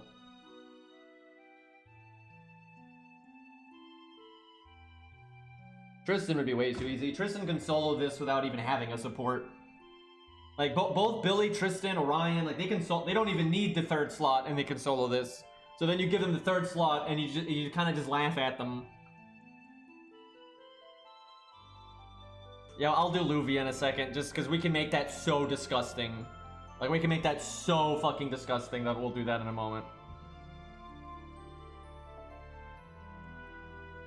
Oh my god, they buffed Luvia, and she has Pierce Invulnerability now, which is so relevant in this fight. Oh my god, that's so wrong. Why did they do that, dude? I just cannot believe they buffed them. Like, it's just crazy that they did that. I need to give him command codes. You've got to have some staying power. I remember hours before that buff landed, I even had used her as an example of a unit that just obviously didn't need a buff, right? And then they buffed her. I was like, of course. Oh, I don't have the QP to like actually unlock these. Okay. But I really am gonna have to farm in this account at some point. It's getting dire over here. You might think Scatty, but I don't think Scatty's that good here. 0 survivability. Fine if you're using an archer, but for a neutral class, I don't think that would fly.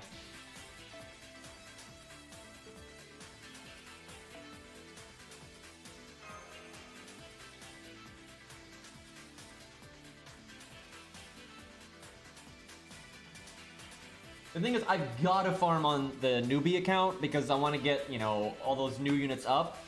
And in my main account, I'm like, oh my god, I could get the Void Dust that I need.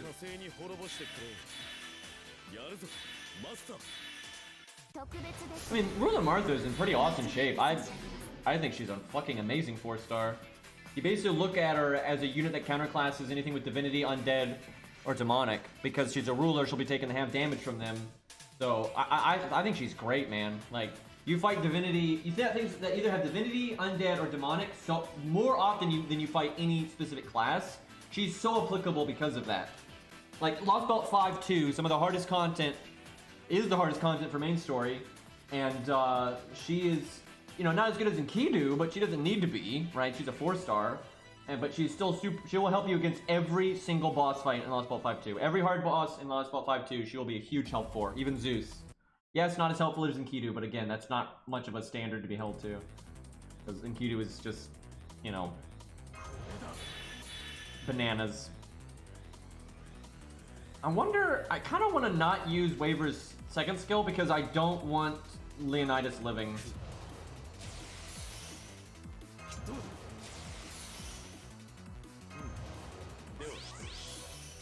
I probably could have not used Diamond's third skill there because, I mean, it depends. We might get double crit, and then I'll be glad I could have used it.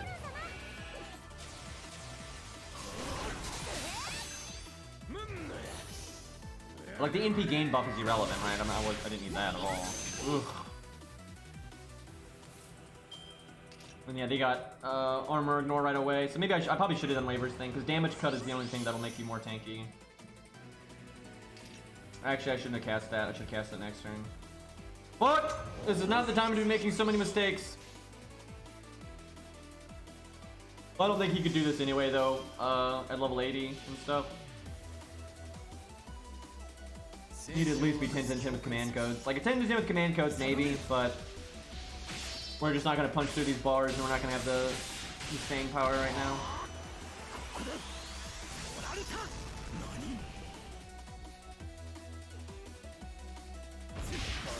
I don't know, maybe Scatty would be the way then, just go try to win really fast.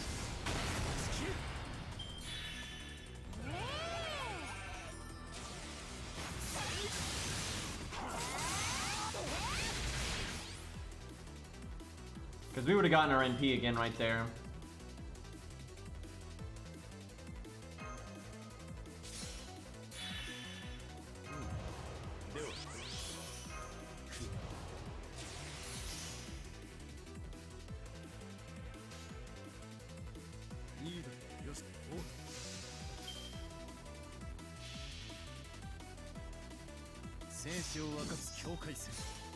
Alright, we'll do Lost Fluvia next, and I'll let him pick whatever's in the third slot, but it has to be something up on this account. We can't summon anything, so I'll let Lost pick whatever he wants.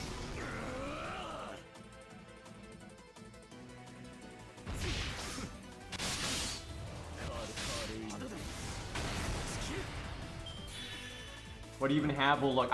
Wait, I'll do it on my main. What am I? Yeah, I'll switch to my main account. Why am I even doing this on my ult right now? My main has like so much more stuff to play around with. Yeah, I'll switch.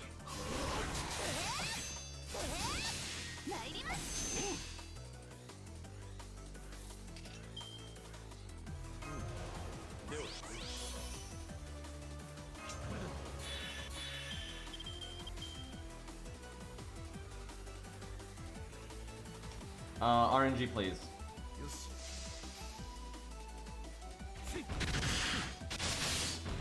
That was okay.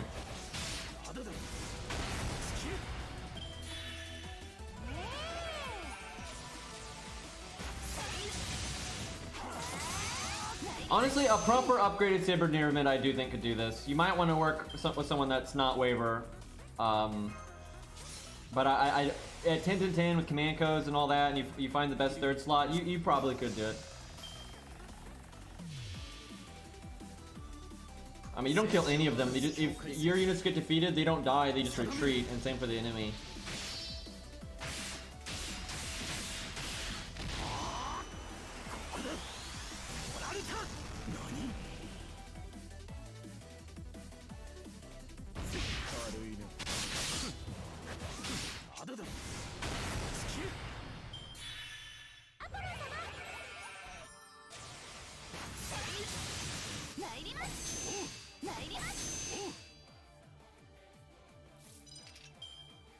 Well, we dead.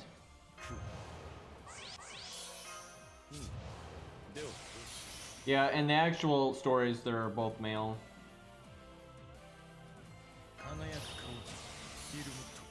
If they don't do armor ignore, we actually might live. We'll see. Probably not, but also I think armor ignore might be this turn. So.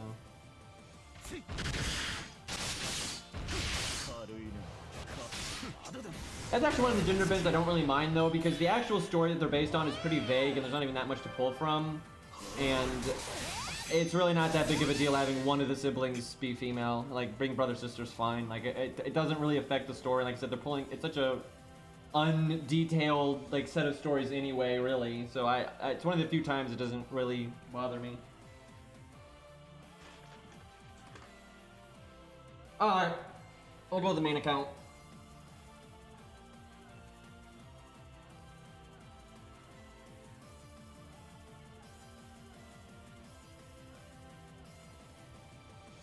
Now, if I wasn't lazy, I could switch to Samsung Dex right now, and I could fix the fucked up camera, but I'm not gonna bother right now.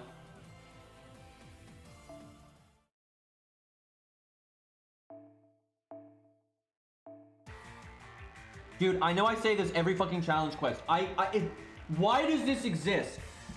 Why, you know, it's like, oh, you've already beaten it. Are you sure you want to do it anyway? There's no reward. Like, every time. Like, every challenge quest, every time. Can we have, like, a checkbox just where to say, don't tell me this again? Because it's like, holy shit. It's just like, I don't... Every time. It's so ridiculous. Fucking Black Grail. Is that even necessary? Oh my god. Okay, well, Lost gets to pick whatever he wants in the third slot. I'll let him look around here.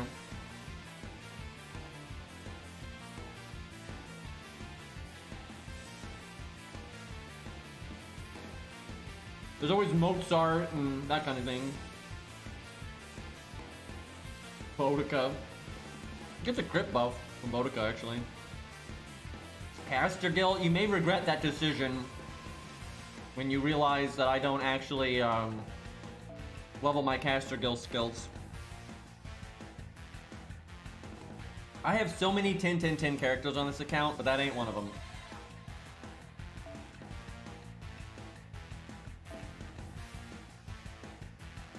More challenging that way, yeah, I guess so. Okay. Off we go.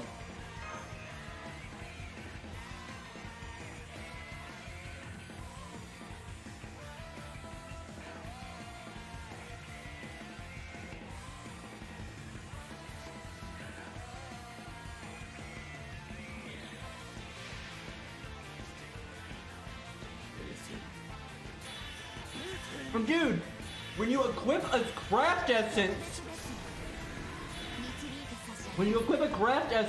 to a temporary servant, it gives you a message every time saying the craft essence won't be deleted if you don't make the temporary character permanent.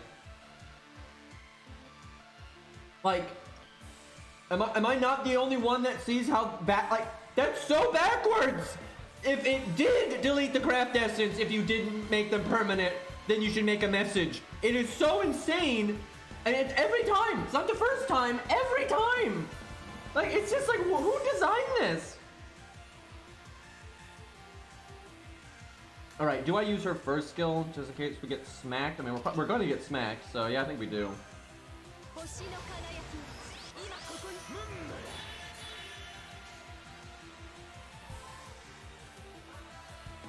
Almost want to give her this. You know what? I'm doing it. The star gen matters the most on this turn. Wait, no, we don't have starting NP, so actually it doesn't really matter.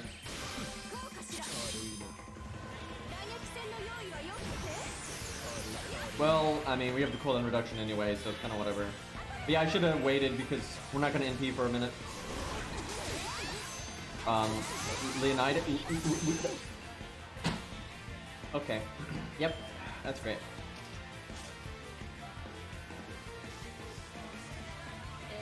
Like, no, please, no, don't mind me.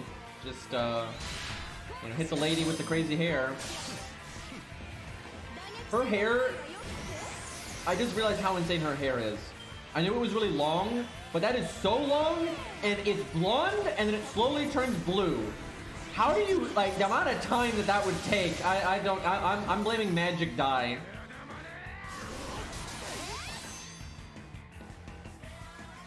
So I really feel like Black Grail is not the way, because we're just going to overkill so much, it's silly.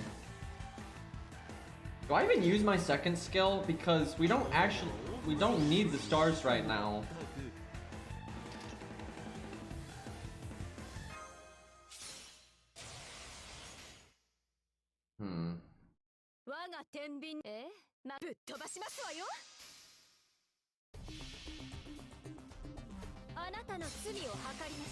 I mean, you know, the blue fits thematically, but I mean, oh my god, there's a third drill hair thing. I thought there was just two, there's three. How does anyone have that much hair?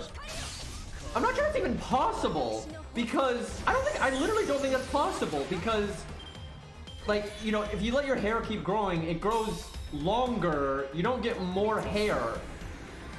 So, like, I don't see how you could have 3 drills, unless I'm seeing this wrong and she only has 2. But I think she has 3, which I question the physics on this.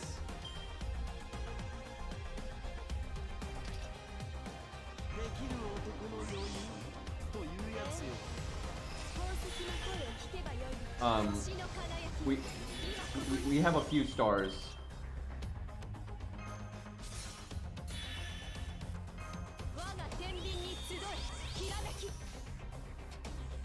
Reminder that for some fucking reason they gave her Pearson vulnerability, so their evade gimmick is irrelevant. So if we lose, it's just because of survivability. I don't know how much damage are we gonna do here. Guys, they have a damage cut buff. Oh no. Jesus fucking Christ. What is even happening right now? And then she makes 39 stars. Okay.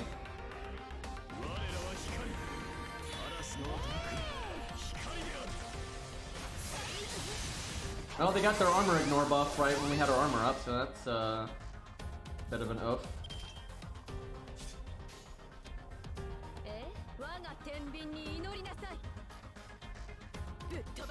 I think they might be dead. They didn't even get to cast their guts if they are dead here. They get guts next turn.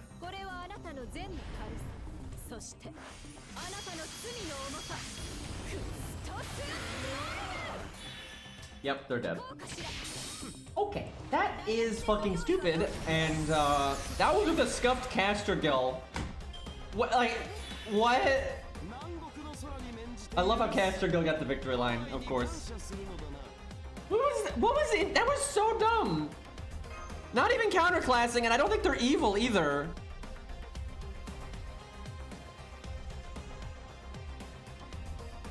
Ay, ay, ay.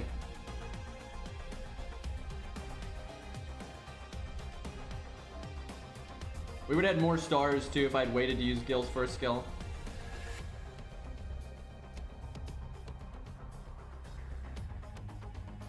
Oh man. Okay. What now, chat?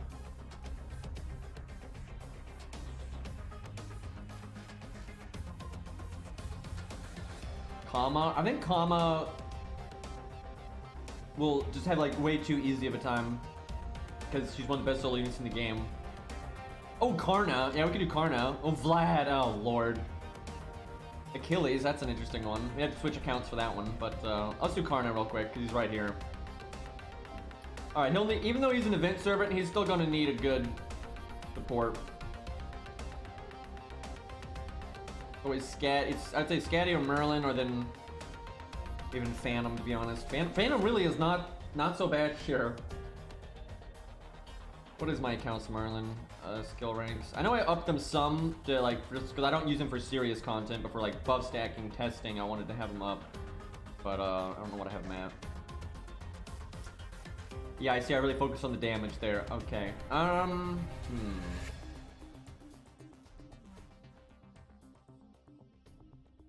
sure Joan of Arc can solo this. You'll just be here for a while, but she definitely can. Arjuna could be fun. He's never gonna die though. Like, he's absolutely never gonna die here. Calamity Jane's alright. Yeah, we'll do Calamity Jane. That's kind of fun anyway, and she'll give him Piercing Vulnerability, which will be pretty helpful. And really, Calamity Jane ain't half bad here. She's, you know, I don't think she's as good as Merlin. Merlin is just so good here. Merlin and Castoria are just disgusting. Because Castoria gets her invulnerability back so quickly. That's a big part of it. Because normally you only get that RDF every once in a while, right? But with Gimmick here, you're getting it, you know, very frequently.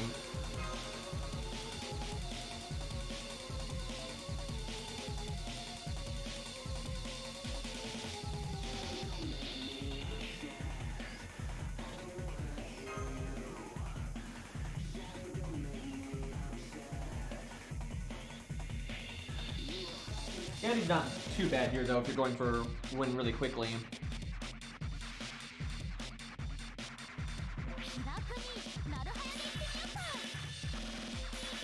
Actually, Scatty might be better here, because he is an event servant. You might be able to 3-turn this. Especially with, like, Black Grail or something.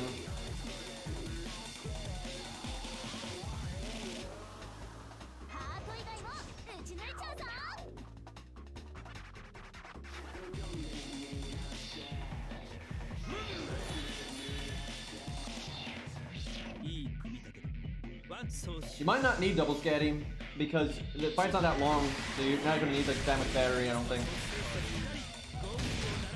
You might not 3-turn if it's single scatty because you might have to wait a turn to get your MP in the first place. But once you get the ball rolling, you win with the 3 turns. So yeah, if you want to do a straight up 3-turn, you probably need to do double scatty. Oh my god, I hate them, dude. not even fun when they do that. I almost reset the video I put up with Billy. I almost reset because it wasn't just because Leonidas lived.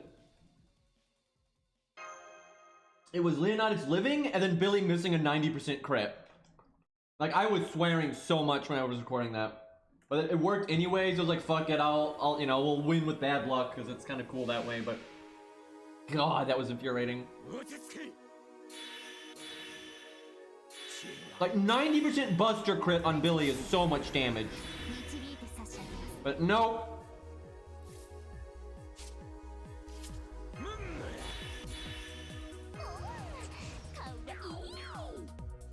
Dude! They only have magic resist! 80%!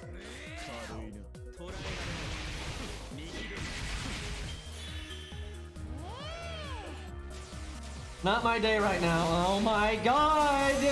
What the fuck is wrong with this game?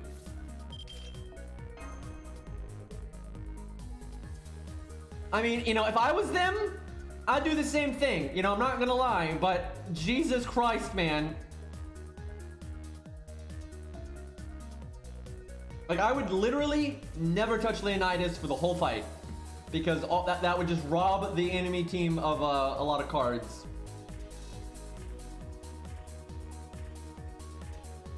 You know, I actually think you could solo this with Leonidas. I don't even think it would be hard. It would just be very long. Like, Leonidas, their hit count is so high that he's going to be looping anyway. And then you can have whatever support you want. Although, you might actually have to use Clown Boy. Because I think you might need the buff block to stop the armor ignore. Which, that's kind of disappointing because he doesn't do a lot outside of the buff block. You would get stars, though. If you had a 10-10-10 Clown, you would have stars, you know, that would definitely help with the looping. And you'd have a lot of buff block and stuff. Because you'd be reapplying the buff block so often. But, yeah, I guess maybe Reigns. The problem with Reigns, though, I don't think she does anything to interact with the armor ignore. Like, the armor ignore is really bad, so that's why buff block is so good.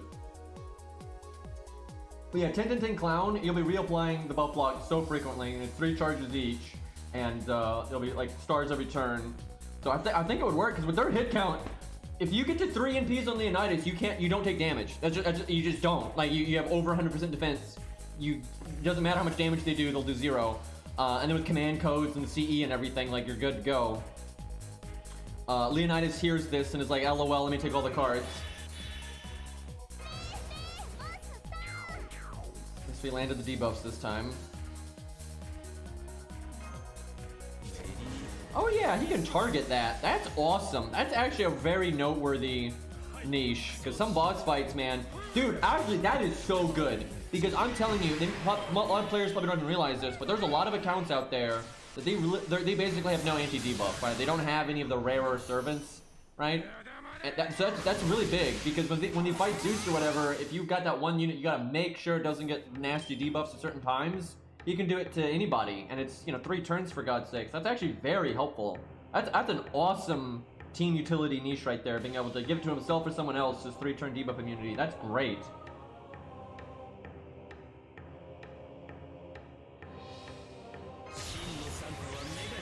This turn's a little frustrating, but let me see. Do I want the attack up? Nah, I'll save it, I think. Yeah, obviously it's Clippius, but some people don't actually bother to get him, unfortunately. Or they're just not far enough into the game to get him yet, where anybody can have Santa Karna.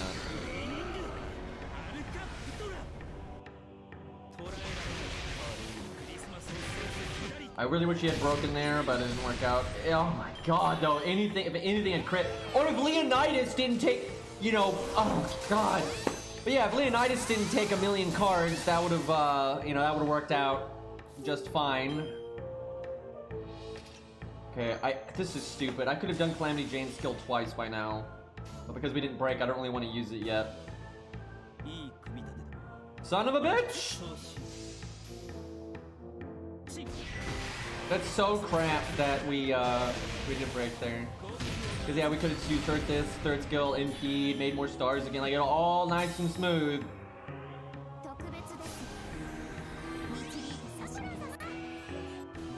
Now I'm gonna whiff like a bunch of games too.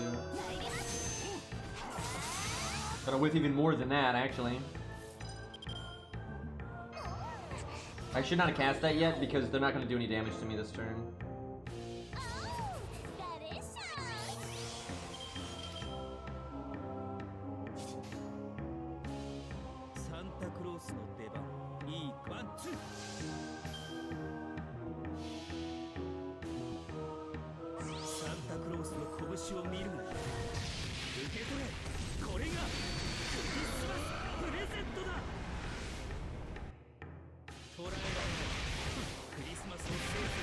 Okay, not bad.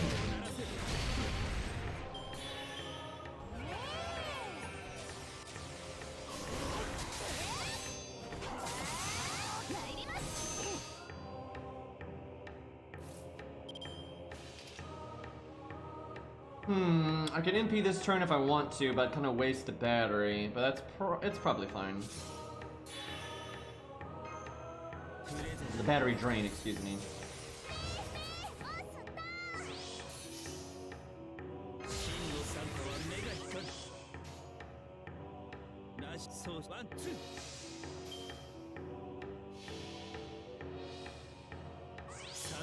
I mean, we literally just used caster.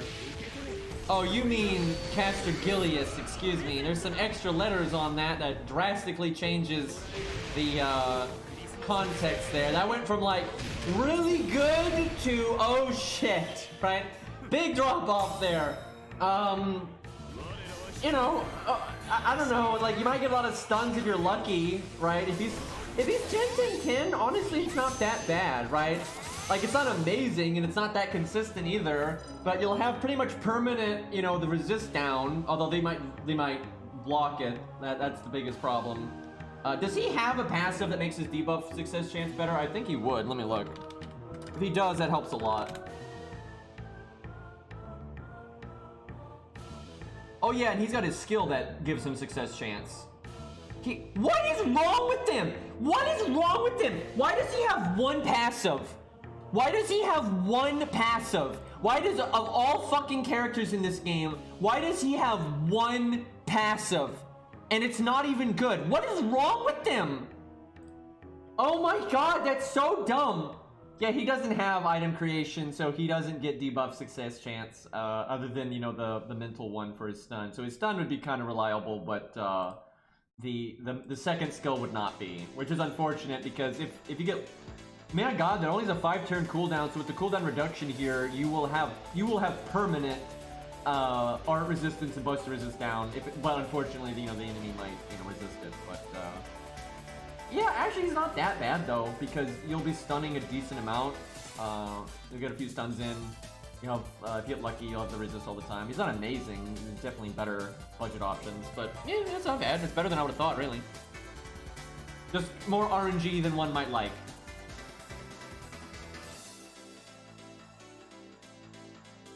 It's a shame that Calamity Jane doesn't have her skill yet. Oh man, maybe I should have saved her second skill though, because yeah, having the drain right now really helps you not just instantly die next turn.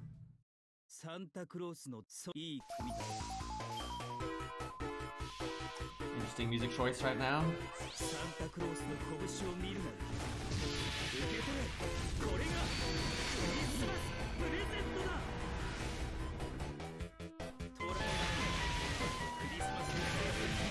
Don't, oh god.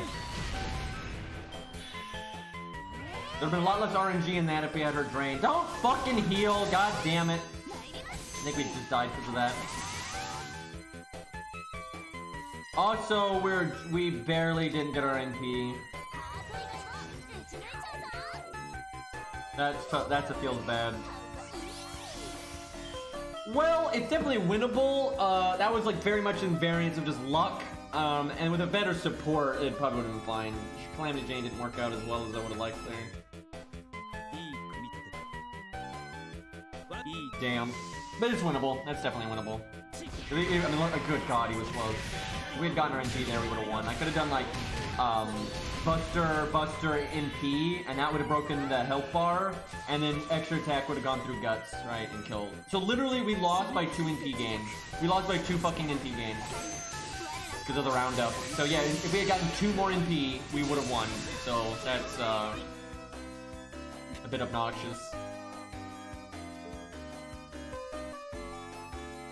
Also, yeah, if Leonidas, 100%, if Leonidas didn't take all those cards, yeah, we would have won. That puts behind. So yeah, thanks Leonidas. Big help. What did people want to see? I saw one that I thought was interesting, and I kind of forgot what it was. Shit. What?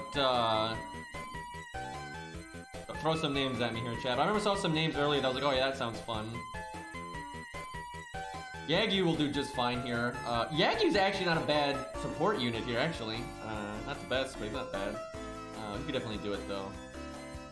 I think Arjuna will be too easy. I think Arjuna will kind of just destroy it. Tristan can literally solo this with no support, so that's not even a thing. The problem with Sitting Master is I don't have any really supports to go with him, because I couldn't summon something to go with him.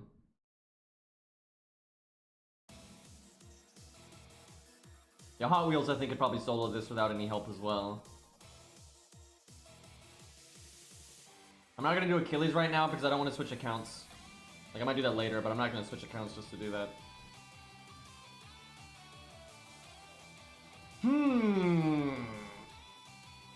I wish I had my own Donzo. Donzo is really fun here. I really wish, that way I didn't have to summon one to use one.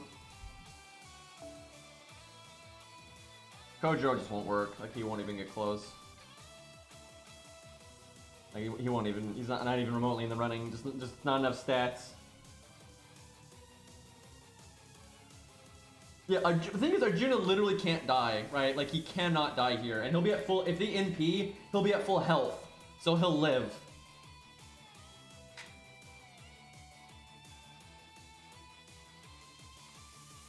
The only chance, like, Kojo would have is just, like, double Scatty, but that's not soloing anymore. Because nobody has Rice Man, is why. Like, nobody, who has a 10-10-10 Rice Man, right? Like, that's not really a thing.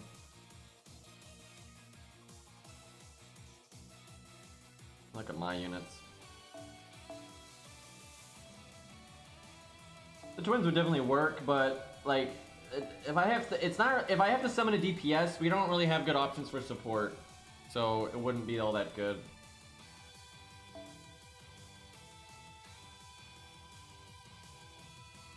Because like they'd want Castoria if you wanted to be really disgusting. And normally I'd say like that kind of support's not necessary, but because they're not counterclassing, it kind of is.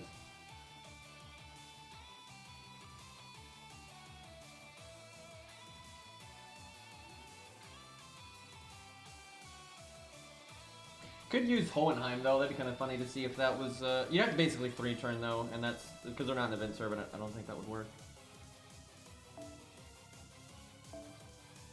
I'm not using Scatty, I'm just, wanting to look at what I got here.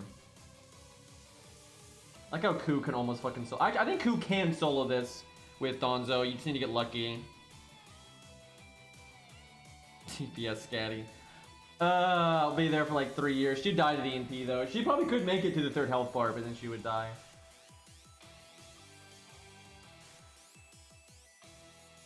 Hazel, what's up? That was really funny, how easily Chiron wrecked this. What did he work with? Was it, I don't remember, what did we use? Did we use Castoria, or was it Hohenheim? I don't know what it was, but yeah, he wrecked it. Oh, Tam! Yeah! That was the one. The more balanced version of Castoria, right.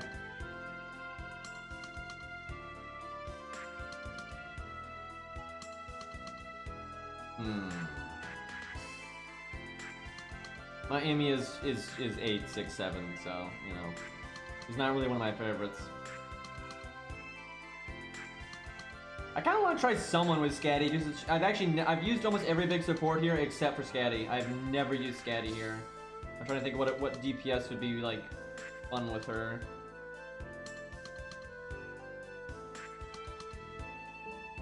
We already did Tesla and Assassinly actually.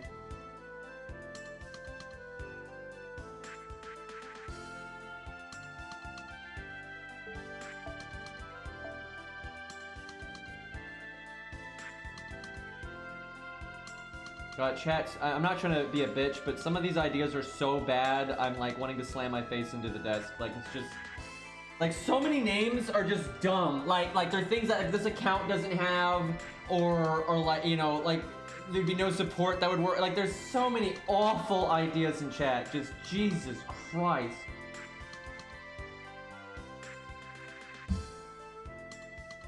I don't mind the Okita. Okita is literally the first idea I've heard from chat that's not just like awful. Like that's a.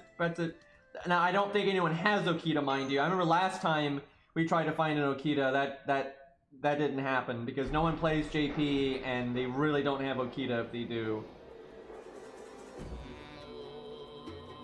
Why can't I hit the back button? And why can't I hit the back button right now? What? And now I can? What?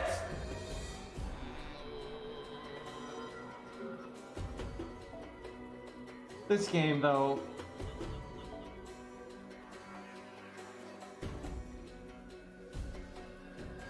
I don't care for that final art. I really don't. It just looks kind of stupid. Well, there's an Okita. Her friends list might be full though, I'm not sure. Okita's pretty rare, honestly. She used to not be like way back in the day. I remember when I first started making videos, she was actually really easy to find back then. But nowadays, she is an endangered species. She hasn't had any write-ups in a while off memory, and then people have this perception of her just being this terrible saber, which is hilarious because she's completely fine, but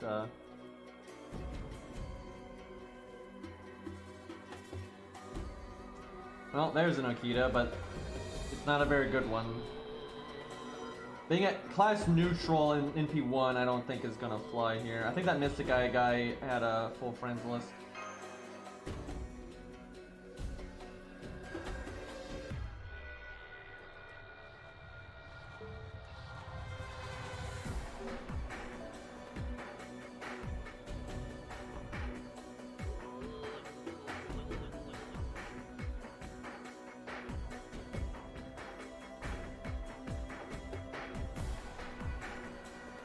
No, he's there. He just hasn't logged in a little bit, but it's within the range that we should be able to summon him if the support list just isn't an ass.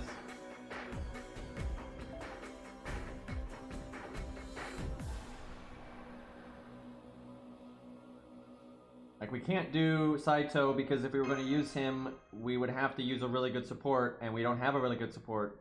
And so you'd have to summon a support, but then we don't have a good Saito, right? Like, it doesn't work.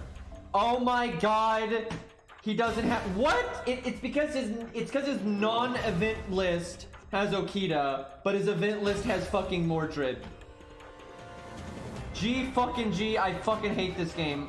I've said this so many times. I hate that they added that like split support list thing. Like I hate that so much.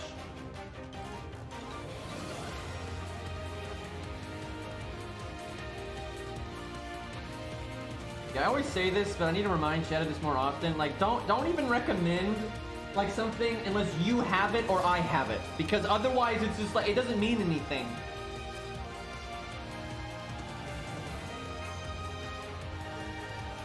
Because like if you have it, it's like, hey, can you use this? And I have it, and you send me the code, and that, and there you go, right? But if you just say a name, we're not going to be able to use it anyway.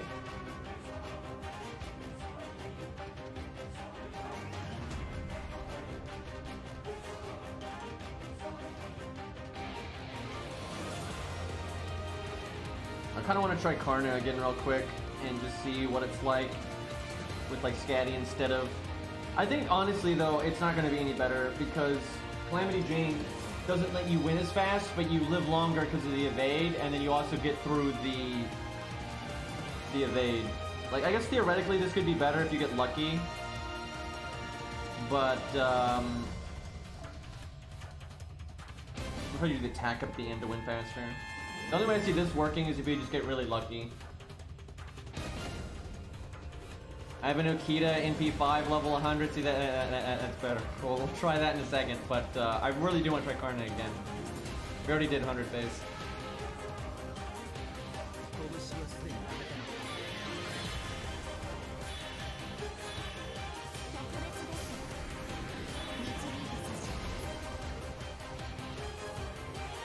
Man, if we got another quick card, I would have just NP'd right now. I might NP right now anyway, just because the cooldown reduction thing.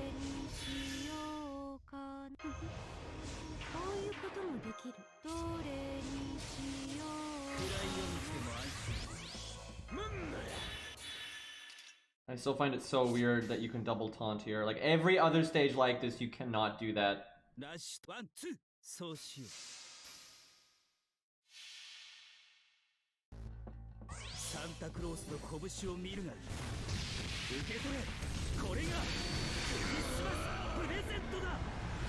It's funny that the brother gets in the way, right? But then you just launch them into space, so it doesn't even matter. It's kind of funny.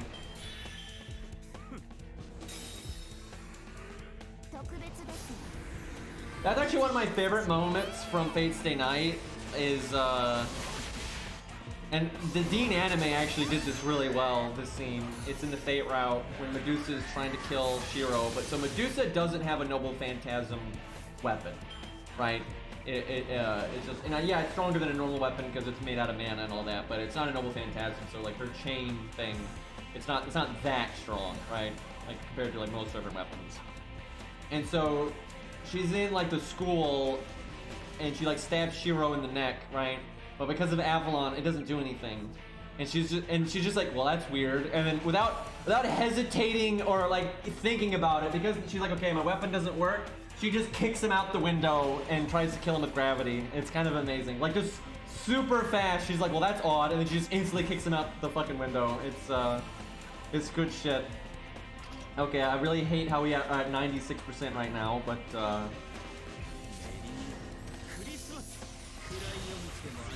so what we need here is to have the attack up.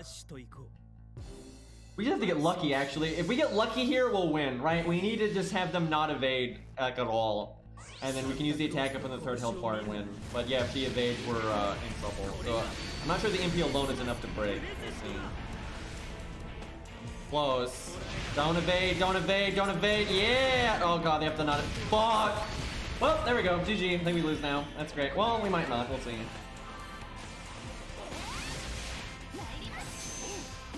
Okay, well, you just had to do all that damage there.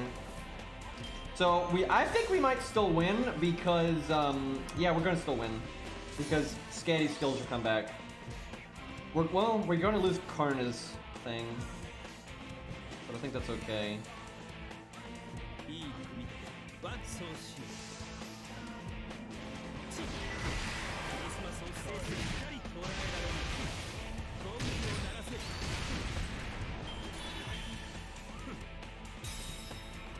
Yep, the whole reliable yeet, and it generally works. If I remember correctly, I think Shiro just uses a command spell and Saber Princess carries him to safety or some shit. I don't really remember. But I know his face does not connect with the ground, so.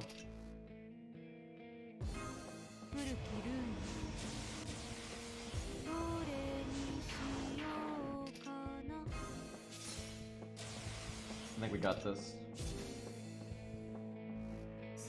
Like, Scatty's good or something. Now, I will say, we definitely could have still lost because we could have just gotten evaded like every time. Oh yeah, he removes guts! Oh yeah! Remember when fuck, dude, we got so bullshitted when we used Calamity Jane then? Because we would have won anyway! We get so bullshitted when we use Calamity Jane! I think your win rate with Calamity Jane here is actually rather high. It's actually probably not any different than with Scatty. Because like you have so much more survivability, going a bit slower is no big deal. And then you have the Piercing vulnerability. The reason that went well is because they did not evade the NP. And they didn't evade one of the crits, right? With Calamity Jane, they can't evade them. So honestly, I bet you the win rate with Scatty and Calamity, I don't think it's like any different at all. That was just different RNG right there. Because yeah, the differences between them like barely matter. Like Scatty's faster, but you live longer with the other one, so like it's pretty much equals out, I think.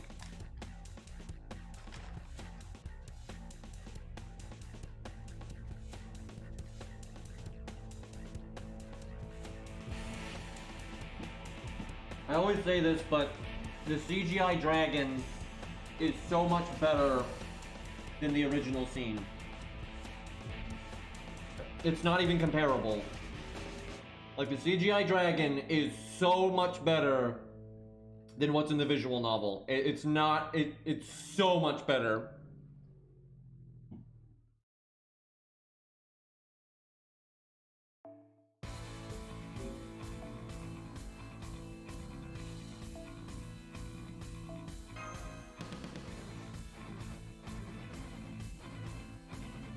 Trying to make room here.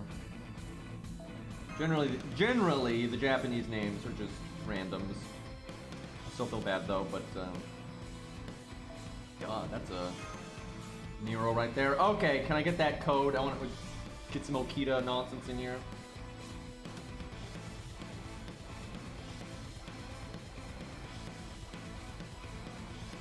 Nasu didn't even write the sex scenes, and then once it was successful, they removed them, and they're not really canon anymore, which is probably for the best. But yeah, no, the dragon is way better than that. It's not even. And honestly, I don't even think the dragon looks that bad. I mean, it looks bad, but it's kind of just what you'd expect out of CGI for the time, right? It's not like that scene is suddenly good if the dragon was drawn, right? It's not that great of a scene one way or the other. Like, it's pretty much what you would expect from a CGI dragon out of 2006. I remember when I first watched it, and it wasn't really a meme yet. I didn't even think about it. I was just like, oh yeah, they're referencing, you know, the Arthur connection to dragon thing. I get it. That was it. Like, literally, that's all I even thought of it.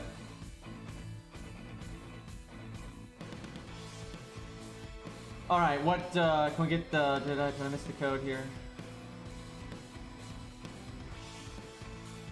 There we go. If you can add me as well, that's like the easiest way to do this.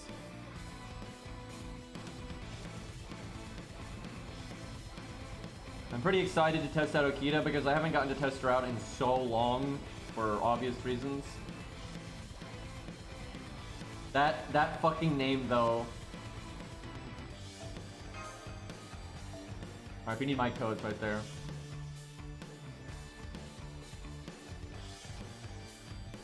That's a good question. I would think Golden Sumo just for the, you know, standard all reliable, but yeah, I'll take Golden Sumo for now. Just, you know, have good normal card damage and MP damage and everything.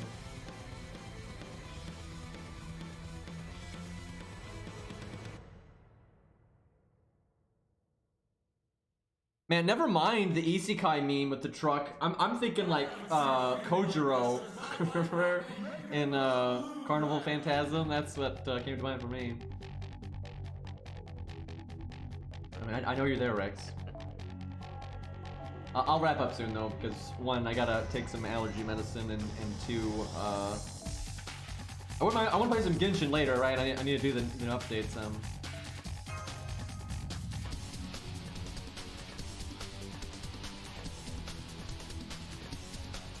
Also, Rex, I would like to point out that I acknowledge you all of the time in chat. It's just not when you're doing uptime on Panoko W. You know, that's when I ignore you, right? But I've literally addressed you like so many times this stream.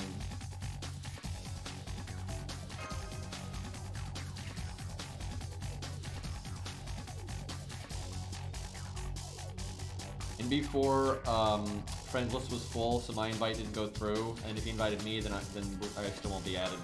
I'm not sure. That might have been what happened. Let me check.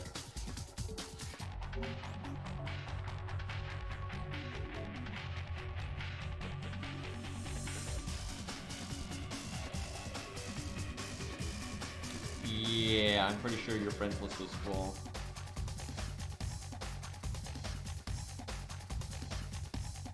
Yep. Oh my god. Every time!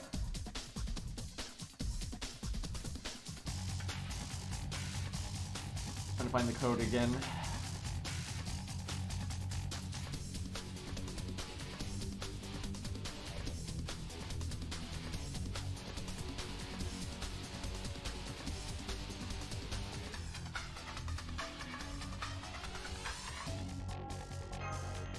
I think it's still full. Oh my god, this is why I don't do this shit very often, because it's just like 30 minutes of nothing.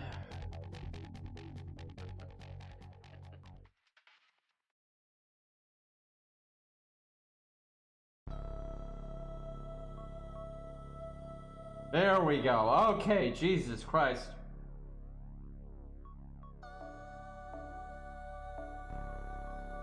Dramatic music though.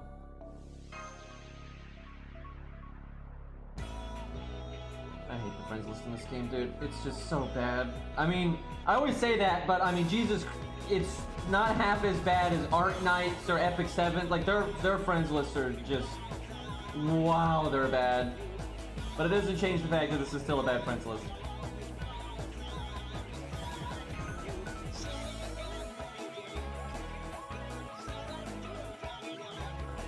Okay, I guess we'll give her, let's try Calamity Jane first. Honestly though, I think the value difference between them is almost nothing. Like, what you lose in speed, you gain in survivability, and then like, less RNG with Calamity Jane, so they're pretty comparable. This Karna absolutely could have won with both, but there's a bit of RNG with both. Like, I really don't think there's any difference. Some units though work better with speed though, depending on how like their self buffs work.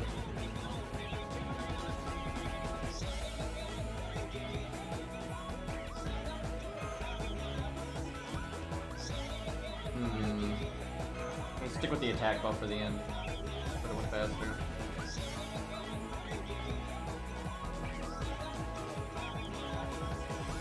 Epic 7's friends list UI isn't bad. It's actually good.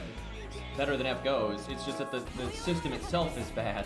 The UI is not the problem. Like, the units show up, you know, easy to see and sort, and you can even bring no support. You can easily just click continue and just have no support, right? So UI-wise, there's no problem with it. It's game-wise, like, how inconsistent and, like, but Arc Knights is the worst. Oh my god, I can't even believe how bad Arc Knights' friends list is. I don't even get the point of it. Like, it's so bad, I'm like, I don't even understand why it exists.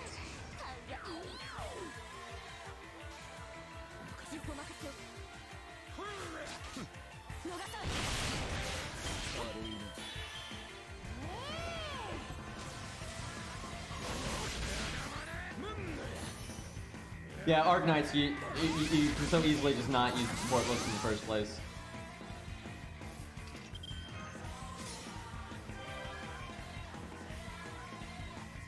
Wish I had a slightly higher crit chance right now, but it's not that bad. I think we do both skills. And her animation update is so wonky. Like, she goes from her old animations into the new ones, and it just does not look right. I really hope they give her a proper... You know what sucks is they've given her 2 animation updates, but neither of them were proper animation updates. And so now I don't think she's ever going to get a proper animation update. Like, it's not... It really is not fair. Like...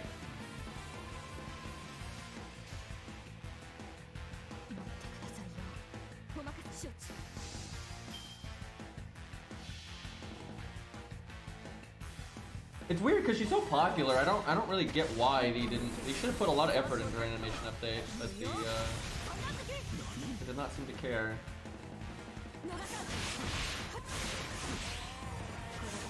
I mean, she certainly looks a hell of a lot better than she did day 1. 1,000 health, fantastic. Well, that's unfortunate. Man, God, why does this keep happening? Dude, I could use the 3rd skill and just have the Pierce invulnerability and go, go, go. I think I used it anyway, just for the cooldown. God, dude. I should have used Calamity Jane's 2nd skill. I thought she'd break anyway. But yeah, if I'd done the 2nd skill, that would have worked.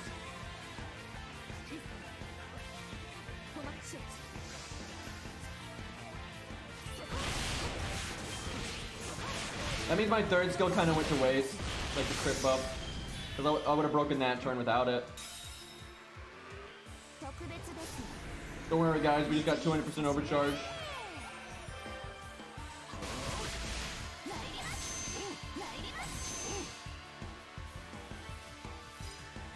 Okita really is a good unit though.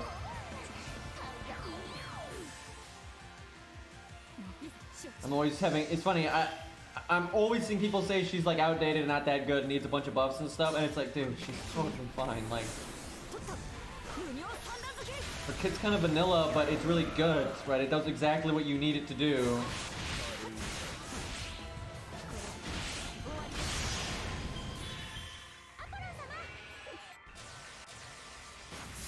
So if we had broken that other turn, and then we had the attack buff, it lingers, we would have broken there. Like, we would have already broken the second health bar.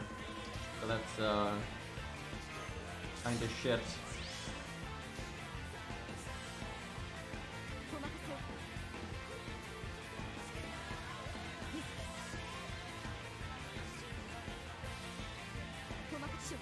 Maybe I should have done the art card to do more damage. It's not gonna be enough, I don't think.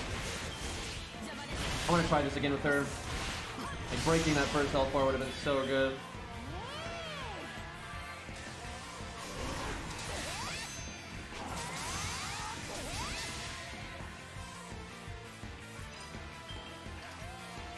If she can live here, this is where I wish we had to heal instead of Merlin or something, because if I could live right now and then do the third skill, like, we'd be in really good shape.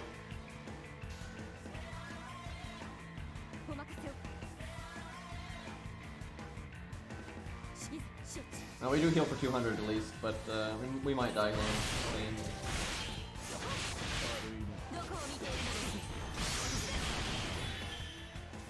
Honestly, this is really impressive though, even though like the RNG is not really with us and stuff. Like, this is still a really solid performance. Because again, she's neutral and she's not a bonus servant, right? Karna had like the event bonus damage, which was huge. She don't got that shit.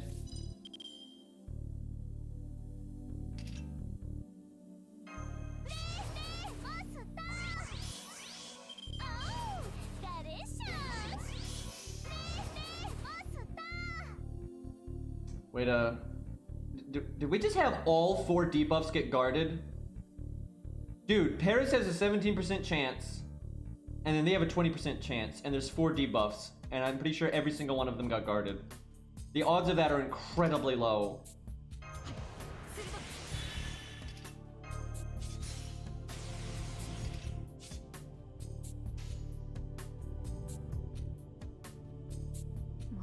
I think we might still win though. Unless we proc their NP charge every single attack. And then we're probably dead. But if we don't do that, we'll be alright. Alright, I think we're good. Dude, that is so... Whoa! Not an event servant, by the way. Dude! This is what I'm talking about! Okita is disgusting! Right? Not an event servant, not counterclassing. We don't even have, like, tailored command codes for the fight. We got rather bad luck.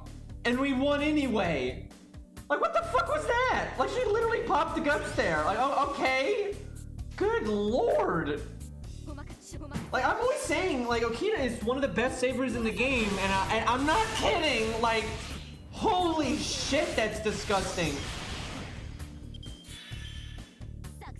That's crazy. I thought we were gonna have to, like, reset and get better RNG or switch out the command codes or something, but nope, just completely blow them the hell up anyway. Her cut in carried, yeah. Scared the enemy, and that's what it was. That was something. Like, I'm always saying Okita's good, but even I'm impressed. That's fucking crazy, dude. I almost want to make a video out of that just because, like, shit. She'll be Doorman. She'll be Doorman. She'll need the command code though for the debuff clear, but if she has that, she'll be fine. Like, she'll have no problem. Like, considering all the things we beat it with, Okita will not have a problem. She'll be completely fine. Might do that later, maybe tomorrow, just cause. But yeah, she'll win. I'm sure she'll win. Unless I just play like a complete idiot. Dude, I know, I remember that meme when like they buffed Masashi and Ziggurat and everything, and everyone was like, oh my god, this is so unfair to her. She before Okita got buffed, she was better than Ziggurat after his buff. Try her buff, she did not need a buff. Like, she was fine, and now she's even better, sure, but like she really did not. She was completely fine before him. Like, her kit might be vanilla, but it's just so much value. It's like just so much straight value. Yeah, I used to have 2000 SQ for Sir K, but then I rolled for Beowulf, but, you know. Alright, boys, I'm gonna wrap up there, and I'll stream again soon. I wanna play some Genshin Impact. But thank you for hanging out, everybody. I guess New Year's news will be soon, won't it? Unless I'm crazy, I guess that's coming up. Oh, is Cairo streaming? Yeah, we'll raid him, because a lot of people here don't want to watch Genshin anyway, which, I mean, fair enough. So we'll raid Cairo. But if you do want to watch me play Genshin, I'll be playing that in like 10, 20 minutes or something. Let's see, where is Cairo? Wait, I don't see him. You will lie. Oh no, there he is. Never mind, I'm just blind. It's fine. He is streaming. Yeah, it's funny. I legit did not see him on my list there, but I just bad eyesight. What do you want from me? All right, boys. Thank you for hanging out. I will hopefully see you all tomorrow.